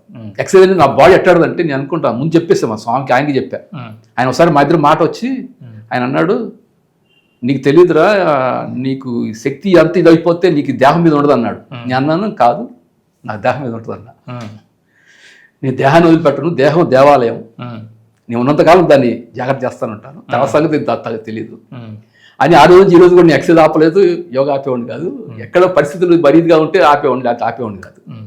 నేను యూఎస్లో ఉన్నప్పుడు కూడా నేను ఎప్పుడు ఇట్టాడు ఎన్ని ఆపలేదు. తర్వాత ఏ గురువు దగ్గర నేను వెళ్ళలేదు. ఆయన నాకు వరం ఇచ్చాడు, ఒక వరం. ఆయన కొన్ని మాటలు ఇచ్చాడు అప్పుడు, అంటే భగవంతుడు ఉన్నప్పుడు ఇచ్చేవాడు. నిన్ను ఈ భూమి మీద ఎవరు గుర్తించలేరని చెప్పాడు. నిన్ను దివిదిస్తున్న వాళ్ళు కూడా, యోగులు కూడా నీ దగ్గరికి వస్తే నీ ఆరా వాళ్ళు మాయ చేస్తుంది, వాళ్ళని కనుక్కోలేరు అన్నాడు. కుండలు వేసి కూడా ఎక్సర్సైజ్ చేయడు, వెళ్ళి ఆసనాలు వేస్తారు కానీ ఎక్సర్సైజ్ చేయరు. ఈ వర్కౌట్ చేస్తాను, అది కూడా వర్కౌట్ విపరీతంగా చేస్తుంటా. కాంపిటీషన్స్ బాడీ బిల్డింగ్ చిన్నప్పుడు నేను వివేకానంద స్వామి పుట్టిన డేట్లో పుట్టానండి. యాంగిలా కొన్ని లక్షణాలండి మనకి. నాకు బాడీ బిల్డింగ్ అంటే ఇంట్రెస్ట్. నేను కాలేజ్ చదివేటప్పుడు మిస్టర్ టైటిల్స్ కొట్టా గుంటూరు ఎక్కడ పోతే అక్కడ కొట్టుకొచ్చేవాడిని వెళ్ళి. Mister Andhra university, mister college అని ఒకసారి స్టేజ్ మీద ఎక్కాను. ఇలా చాలాసార్లు 10 సార్లు ఎక్కుంటా స్టేజ్. ఈ తర్వాత నేను అనుకున్నాను 25 వచ్చేటప్పుడు మిస్టర్ ఇండియా కొడతా ఉండేది నాకు. మిస్టర్ ఆంధ్ర కూడా వెళ్ళాను. ఇంకా అలా తిరుగుతూ ఉండేవాడిని. తర్వాత నాకు అది దిగిపోయి మళ్ళీ యోగాలోకి వెళ్ళిపోయా. యోగా మార్గంలోకి వచ్చేటప్పుడు ఆయన ప్రాణాయామం బాగా సివియర్ చేయించారు ఒకసారి. ఆయన చేసేవాళ్ళు, మనం చేసేవాళ్ళు, చేయించేవాళ్ళు. ఇంకా అలా తిరుగుతా ఒక్కొక్కటి ఎత్తుక్కుంటా. నాకంటే ఆ స్వరూపం అందకపోతే నేను ఇంకా ఇదిలో ఉండేది బ్రెయిన్. కానీ అది నన్ను అలా కూతుపరిచింది అంతే జీవితంలో. అలాగా మా పిల్లలకి భగవంతుడు ఆయన వాళ్ళు పడ్డ నేను పెట్టిన కష్టానికి వాళ్ళకి దేవుడు వాళ్ళకి ఇచ్చాడు. వాళ్ళే నాకు ప్రశ్న పెడుతున్నారు. నేను జాబ్ చేస్తాను ఒకటి. నేను రిటైర్మెంట్ అనేది తీసుకోదలుచుకోవాలి జీవితంలో. ఎందుకంటే బ్రెయిన్ ఎప్పుడు యాక్టివ్గా ఉండాలండి. బ్రెయిన్ వదిలేస్తే మనం శరీరం వదిలేస్తే రెండు పనికిరావు. ఎక్కువగా ధ్యానంలో ఉన్న చేసేవాళ్ళు కానీ ధ్యాన మార్గంలోకి వచ్చేవాళ్ళు కానీ వీళ్ళందరికీ కోరిక ఏముంటుందంటే చనిపోయిన తర్వాత ఎక్కడికి వెళ్తావు, ముక్తి మోక్షం అంటే ఏంటి అని తెలుసుకోవాలని ఉంటుంది. మీరు ఏదైనా దాన్ని తెలుసుకోవడం జరిగిందా? అసలు యాక్చువల్గా ఏంటంటే మనిషే దేవుడు. మీరు ముక్తి మోక్షం అడగద్దు. ఇంకా మనం తెలుసుకోగలిగి ధ్యానం చేసి వెళ్తే మీరు ముక్తి అడగక్కర్లా. మీకు ఏది రావాలో అది వస్తుంటుంది. మీరు చేయాలి కాలం చేస్తుంటారు. అసలు మనం వేరుగా ఉన్నామని చెప్పి మీరు ఎవరు చెప్పారు? మీకు అది రహస్యం. మీరు వేరుగా లేరు. మీరు వేరు అనుకొని అడుగుతున్నారు ముక్తిని, మోక్షం అని. మీరు వేరుగా లేరు. మరి భగవంతుడు ఈశ్వరుడుగా ఉన్నారు మీరు. అది రహస్యం. ప్రతి మనిషిలో కూడా మన స్కల్లో ఈ బ్రహ్మాండం దగ్గర ఎక్కడో ఒక స్పేస్ ఉంటుంది, శూన్య స్పేస్. ఆ space complete universal multi dimensional space. ఎలా భగవంతుడు ఎలా ఉంటాడో ఆ స్పేస్ అని ఉంటుంది. Black hole hole, black hole చిన్న బ్లాక్ హోల్ ఉంటుంది. అది మొత్తం శరీరం మొత్తం అండర్ కంట్రోల్. బ్రెయిన్ కంట్రోల్లో శరీరం అంతా ఉంటుంది.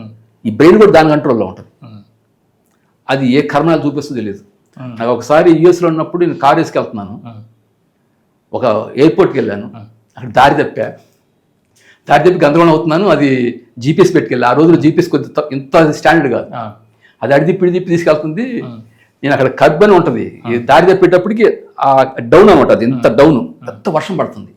కారు చిన్న కారు, పెద్ద కారు కాదు ఇది. ఆ సడన్గా ఏమైందంటే అండి, ఆ కర్బ్లోకి వెళ్ళేటప్పటికి కారు తిరిగింది. కింద లోయ అనమాట. లోయలాగా ఉంటుంది. అంటే కిందకి వెళ్ళిపోద్ది. 2 చక్రాలు కిందకు వచ్చినాయి. అస్సలు నాకు ఏం తెలియట్లే. ఇంకా అక్కడ ఉందని రహస్యం జరిగింది. అక్కడ ఒక ఇనప కడ్డీ అంటే సన్నటి కడ్డీ, అది అడ్డం ఉంది అంతే. అసలు అక్కడ ఎక్కడ ఫెన్సింగ్ ఏమి లేదు, ఇంకేమీ లేదు. ఎక్కడ ఒక కడ్డీ మాత్రం పెట్టుంది, అందులో కూర్చుంది. ఆ కడ్డీ ఆపిందండి. నేను రివర్స్ అయ్యగా నేను బ్యాక్ వచ్చింది కారు. నమశివాయం అనుకున్నాను. తాగు గుర్తు వచ్చింది. త్రిశూలం ఇది మామూలు కాదు, ఇది దేవుడు పెట్టాడు మనం పోకుండా, లేకపోతే పోయేవాళ్ళు అప్పుడే. అలాగా కొన్ని విషయాలు బౌద్ధులు రక్షిస్తూ ఉంటాడు. అంటే ఇప్పుడు దేవాలయాల్లో ఈ భక్తి మార్గంలో దేవుని పూజించడం ఇవన్నీ కూడా ఏదైతే చేస్తున్నారో అవన్నీ కరెక్ట్ పద్ధతులు అని అంటారా? ఎవరికి పద్ధతి వాళ్ళదేనండి. భగవంతుడు అన్ని చోట్ల ఉన్నాడు. రాయి రప్పలు, చెట్లు, మనుషులు. కాబట్టి అది మనం ఆక్షేపించడానికి లేదు. భగవత్ స్వరూపం సర్వం వ్యాపితం. ఈశ్వరుడు విగ్రహం పుట్ట ఏది పెడితే సరే. అది అంటే మొదట్లో మీరు కొంచెం వీళ్ళు వ్యతిరేకంగా ఉండేవారు కదా, తర్వాత మీకు దీని మీద అవగాహన వచ్చిందని? విగ్రహాలు లేదు, కానీ స్వామి అన్ని చేయించాడు నా చేత. అన్ని చేయించారు. విగ్రహాలు కూడా మేము కోటపొండి వెళ్ళినప్పుడు ఆయన విగ్రహాన్ని చేసేవాడు. శివలింగాన్ని చేసి అభిషేకం చేసేవాడు. ఇంకా సరే నాకు దాన్ని ఇదే పర్టికులర్ ఇదే అభిప్రాయం లేదు, కానీ అక్కడ నాకేం లభించేది కాదు. ఇప్పుడు మా అందరితో మేము వెళ్తాం, గుళ్ళకి వెళ్తాం, తిరుపతి వెళ్తాం, శ్రీశైలం వెళ్తాం, దండం పెట్టుకొస్తాం, అది వేరు. కానీ అక్కడ నాకు లభించేదానికన్నా నాలో నాకే లభించింది. ఈ నాలో నేను అనేది ఈశ్వరుడు సంకల్పం, భగవంతుడు. ఆయన నాకు ఆ రూపంలో వచ్చి.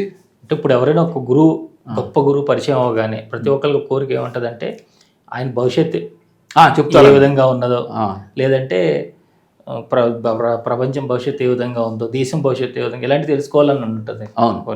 మరి మీరు అలాగ అడిగారా? ఎప్పుడు అడగరు. వారు చెప్పినవి ఉన్నాయి కొన్ని భవిష్యత్తు చెప్పరు. అసలు అది అవసరం లేదండి మనకి. అది సబ్జెక్ట్ అది కాదు. ఆయన చెప్పేది ఒకటే, మీరు ఎవరికి వరం ఇచ్చి ఏ విషయం పరిశోధించినా దాని తగ్గ ఎనర్జీ తీసుకొని అప్పుడు ఆ విషయం రహస్యం వస్తుంది బయటికి. నేను ప్రశ్న ధ్యానంలో కూర్చుంటే వస్తుంది, కానీ నాకు ప్రశ్న ఉండదు. ఏదో జరుగుతుంటుంది. కాలం ఇప్పుడు ప్రకృతి చాలా బలమైంది. ఆ ప్రకృతి ముందు మనం ఆగలేము. అమ్మవారు అనుకుని దండం పెట్టుకోవటం. మహాపురుషులు చేశారు. ఋషులు అంటే ఇంక వాళ్ళకు కూడా అది ఇస్తారండి, ఐడెంటిటీ ఇస్తారు. నువ్వు వీళ్ళు చేయాలని చెప్పి అది వాడికి ఉంటుంది. లేకపోతే రావు, అవి జరగవు. ఋషులు జరగవు. ఆకాశంలో ప్రకృతి మాట ఎందు ఇప్పుడు స్వామి నాకు ఎలుగుబంట్లా కనపడ్డాడంటే ఆయన కనపడాలి, నాకు అది జరగాలని ఉంటుంది. ఆ ఫ్రేమ్ బిగించి ఉంటుంది అక్కడ, ఆ కర్మ. లేకపోతే అది జరగదు. అది ఆయనకి ఆ స్థితి ఉందంటే ఇవాటికి నాకు ఈయన ఎక్కడి నుంచి వచ్చాడు ఏంటి అని, ఈయన బ్యాక్గ్రౌండ్ ఏంటి, ఈయనకి ఈశ్వరుడు ఎలా ఇచ్చాడు, ఈయన ప్రోగ్రామ్ ఎలా వచ్చింది అని. నన్ను ఒక ఫ్రెండ్ని శిష్యుడిగా మార్చాడు, కంప్లీట్ శిష్యుడిని చేశాడు. ఆ ప్రోగ్రామ్ ఎలా వచ్చింది ఆయనకి అనేది నాకు ఇప్పటికే పజిలే. కానీ నేను అనుకుంటా అంతా శివుడే పరమేశ్వరుడు అన్నాడు. వారి కుటుంబ సభ్యులు అది ఉన్నారండి ఇప్పుడు? అందరూ వెళ్ళిపోయారు, అందరూ చనిపోయారు చాలా మంది. ఆయన అసలు కుటుంబంతో కూడా సంబంధం లేదండి. ఆయన కుటుంబాన్ని వదిలేశాడు, సన్యాసం ముచ్చుకున్నప్పుడే వదిలేశాడు కుటుంబాలను. తల్లిదండ్రులు పెళ్లి లేదు కదా, శిష్యులు ఉండేవాళ్ళు, వాళ్ళని సేవ చేస్తున్నాడు కొంత. ఇంకా అందరూ జనం చాలా మంది, కొద్దిమంది నిలబడేవాళ్ళు, అందరూ నిలబడేవాళ్ళు కదా ఆయన ముందు. ఇప్పుడు ఏమైనా చేస్తున్నారా, ఆరాధనోత్సవాలు అలాంటివి చేస్తున్నారా? చేస్తారండి. ఇప్పుడు వాళ్ళు చేసుకుంటా ఉంటారు. నేను యాక్చువల్గా నేను వెళ్ళట్లేదు, ఎప్పుడో ఒకసారి వెళ్తుంటా, కానీ మరీ తప్పనిసరిగా వెళ్తా. ఆరు దగ్గర తీసుకోవాల్సినది అంతా తీసేసుకున్నారు కాబట్టి మీకు నాదేం లేదు సార్ అంతా. అంటే నేను అడిగి, నాకు ఉంది చిన్నప్పటి నుంచి కోరిక, నేను అడిగితే వచ్చింది కూడా కాదు. భగవంతుడు ఎక్కడ నాకు ఆ ప్రశ్న ఎక్కడుందో ఆ ప్రశ్న తగ్గ ఆన్సర్ అలా వచ్చింది నాకు ప్రకృతిలో వచ్చి. ధ్యానం కుదరట్లేదు అని ఎవరికైనా భావన ఉందనుకోండి, మీరు వాళ్ళు కానీ కుదిరేలా చేయగలరా? చేసుకోమంటాను, నన్ను పెట్టుకోలేవద్దు అంటారు. లేదా నీ ఇష్టం వచ్చిన దాని మీద చేయమంటాను. నేను ఒకటి చెప్పను, మీ ఇష్టం వచ్చిన, మీకు ఏది ఇష్టమో ఏది ప్రేమో దాన్ని ముందు పెట్టుకోండి. బీజం దేవుడు అనుకోండి, దేవుడిని పెట్టుకోండి. లేదు ఒక మనిషి మీకు ఇష్టం అనుకోండి, ఆ మనిషిని చూసుకుంటా స్టార్ట్ చేయండి. ఎక్కడ ఇదైనా కూడా ఇది అవ్వద్దు, మీరు ఫెయిల్ అయ్యని చెప్పి అనుకోవద్దు. కూర్చోవడం నేర్చుకోండి ముందు, ఒక అరగంట గంట మీ ఇష్టం. నేను ఎప్పుడు గంట కన్నా మించి లేదు నా జీవితంలో. కొంతమంది 3-4 గంటలు చేస్తారు, నా తరం కాదు చేయటం. ఎందుకంటే నా షెడ్యూల్ ఎలా ఉంటుందంటే చకచక అన్ని కసేపు 45 మినిట్స్ గంట చేసుకొని మళ్ళీ ఎక్సర్సైజ్ చేయటం, మళ్ళీ యోసనాలు చేయటం. మీకు ఎంత ఫికిల్ అవుద్దో బ్రెయిన్ అంత జ్ఞానంలో అవుతారు మీరు చివరికి. నాకు అనుభవం అది. నా ఫికిల్ బయట చిన్నప్పుడు ఒక చోట దృష్టి నిలబడడం నేర్చుకోవాలి. అవసరం వస్తే త్రాటకం అవి చేయాల్సి వస్తుంది, అవి చేసుకోవాలి. నేను త్రాటకం అన్ని రకాలు చేశాను. ఇంటి అన్ని మీకెవరు ఇచ్చారు అలాంటివన్నీ? నేనంటే త్రాటకం నేను చదువుకున్నాను బుక్స్లో. అంతే, నాకు చాలా ఇంట్రెస్ట్ ఇవన్నీ. యోగ విద్యల్లో నేర్చుకుంటా పోయి నేను హఠయోగ ప్రదీపిక ఒకటి చదివానండి, కొండలో ప్రశ్నిస్తాను ఇంకోటి బుక్. ఈ 2 బుక్స్ నేను బాగా స్టడీ చేశాను కొత్త, ఈ ప్రాణాయామం వీటి గురించి. ఆయన కలిసిన తర్వాత కూడా చేశాను. చేసినప్పుడు నాకు ఇటు కొన్ని అందే నాకు ఈ పాయింట్లు, యమ నియమ ఆసన ప్రాణాయామ ప్రత్యాహార ధారణ ధ్యాన సమాధి, మళ్ళీ చక్రాలు చక్రస్థానాలు, ఈ జ్ఞానం వచ్చేది. ఆయన కొంత చెప్పేవాళ్ళు నాకు. ఏదైనా 12 years చేయాల్సింది. అంటే అన్ని తెలుసుకున్నాను అంతే. అదేలే, అంటే ఎవరికో కానీ ఎన్నో జన్మల సుకృతము పుణ్యము ఉంటేనే కానీ ఒక గురువు యొక్క సాంగత్యం దొరకదు. అందులోని ఇట్లాంటి సిద్ధ గురువులు, సిద్ధ పురుషులు, అవధూతల యొక్క సాంగత్యంలో మీరు వాళ్ళ అనుగ్రహాన్ని మీరు పొందారు. అది ఈశ్వరుడు, పరమేశ్వరుడు. మీరేం దర్శనాలు అలాంటివి పొందలేదు కదా? మీరే నాకు ఏ దర్శనం అక్కర్లేదు సార్. నాకు నా ధ్యానంలో కూర్చుంటే అదే దర్శనం. అదే అన్ని జరుగుతాయి, నాకు ఏది వచ్చినా దర్శనం అది. ఇప్పుడు ధ్యానం ఉందనుకోండి, మురికి గొడ్డకి మురికి ఎలా ఉంటుంది పిండుతుందో మనసు మనకు అలా అంతా అన్ని పరీక్షలు పెట్టుద్ది. మీరు ఎక్కడ ఇది కాదు చండాలం అనుకుంటారో అది కనపడుతుంది అక్కడ వచ్చి, దేవుడు కనపడు. శ్మశానానికి వెళ్ళి ఎవరో చెప్పారు, వాళ్ళు చుట్టాలే దేహాన్ని కాలుస్తారు.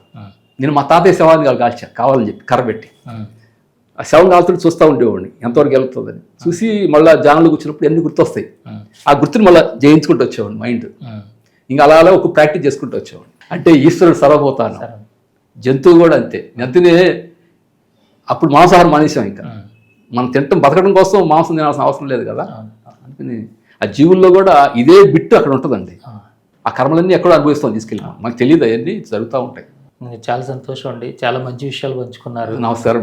మీకు నేను అంటే గురువు గారు అనుమతితోనే ఇవన్నీ చెప్పారు కదా మీరు? ఈశ్వరుడు పరమేశ్వరుడు అనుమతి. నేను అడిగాను, భగవంతుడు అడుగుతున్నా, నేను ఈ విషయం చెబుతున్నాను.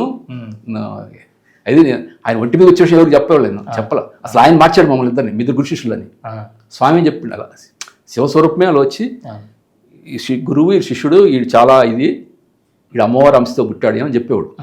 వీరభద్రస్వామి వస్తాడు, వీరభద్రస్వామి చూసుకుంటాడు ఈ విషయం అన్నాడు. అక్కడి నుంచి ఆయన నన్ను తాడు తీశాడు, ఆయన తీశాడు తాట. రకరకాల ప్రయోగాలు చేసేవాడు. ఆయనతో పాటు శని కూడా వచ్చేది ఆయన ఒంటి మీదకి, శని మహాదేవుడు కూడా. ఆయన అంతే, వీళ్ళిద్దరంటే నాకు భయపడేవాడు. నేను ఆయన ఇంట్లోకి వచ్చేవాడు కాదు. సరే ఏంట్రా బయటకు వచ్చాను ఇస్తే చెప్పా, మా నాయనమ్మ బెడ్ మీద ఉందిరా, వెళ్ళిపోద్దాం చనిపోద్దంటే, ఆ చనిపోదులే కానీ ఇద్దరు సినిమాకి వెళ్దాంపా, ఇంట్లో చెప్పిరా అంటాడు. ఇంట్లో చెప్పిరా అనేవాడు సినిమాకి వెళ్తా అని. ఒక పక్క చనిపోయి బెడ్ మీద ఉంటే ఇంట్లో చెబితే ఎలా ఉంటుంది, నేను చెప్పేవాడు అంతే కళ్ళు మూసుకొని. మళ్ళీ రాత్రి కూడా కోటకొండ వెళ్ళేవాడు.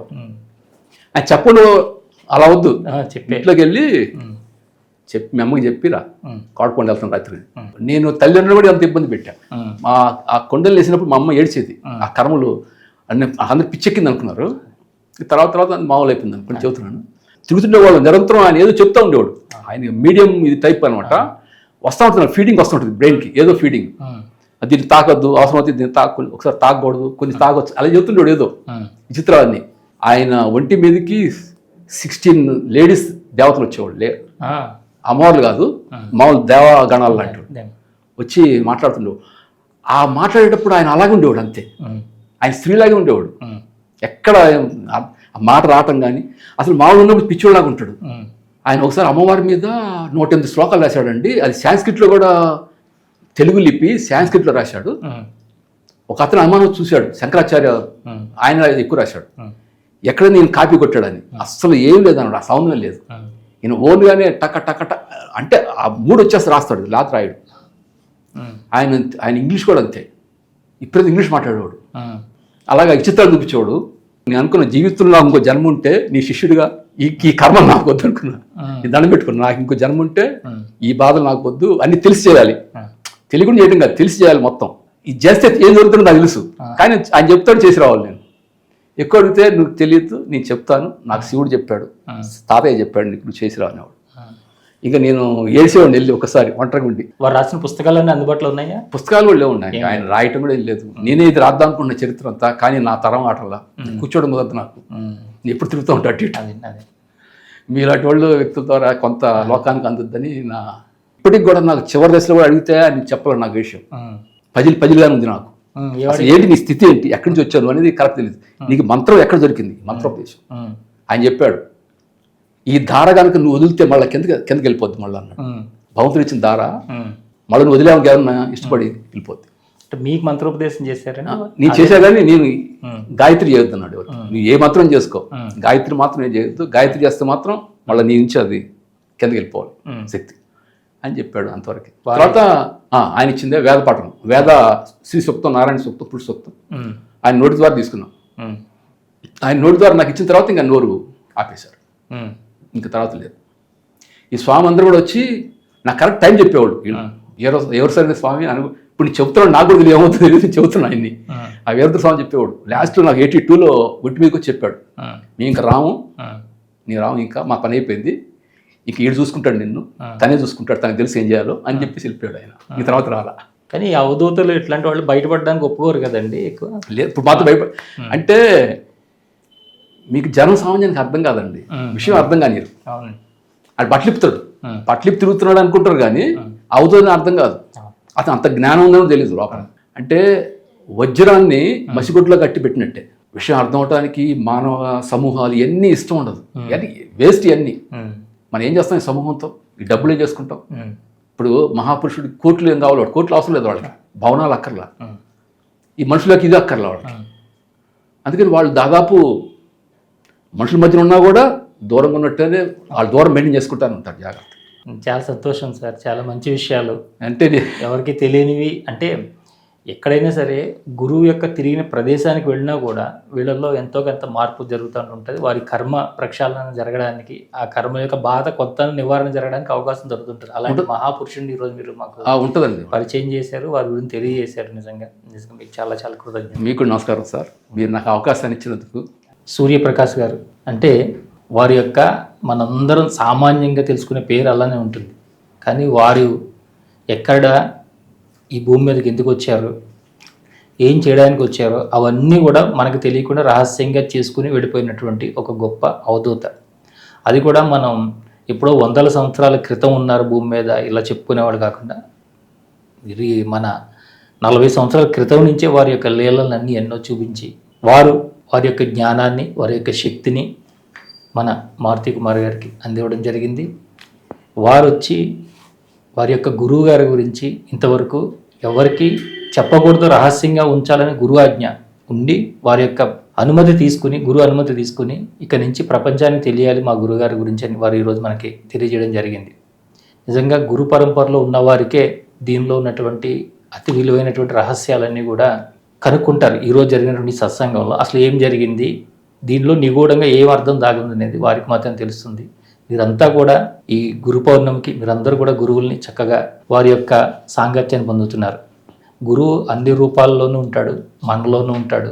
గురు యొక్క దర్శనం చేసుకుని మనం కూడా ఆ గురుతత్వాన్ని అనుగ్రహించి మన గురుతత్వానికి అనుగ్రహానికి పాత్రులయ్యి ఆ గురు యొక్క సన్నిధానానికి మనందరం కూడా చేరుకోవాలి. మనందరం కూడా దైవ స్వరూపులమే అని మనందరం కూడా గుర్తించి ఆ దిశగా ధర్మ పరిరక్షణ మనందరం కృషి చేయాలని కోరుకుంటూ మరొక ఇంటిలో మళ్ళీ కలుసుకుందాం. అంతవరకు చూస్తున్నాను శ్రీ సన్నిధి టీవీ. నమస్కారం.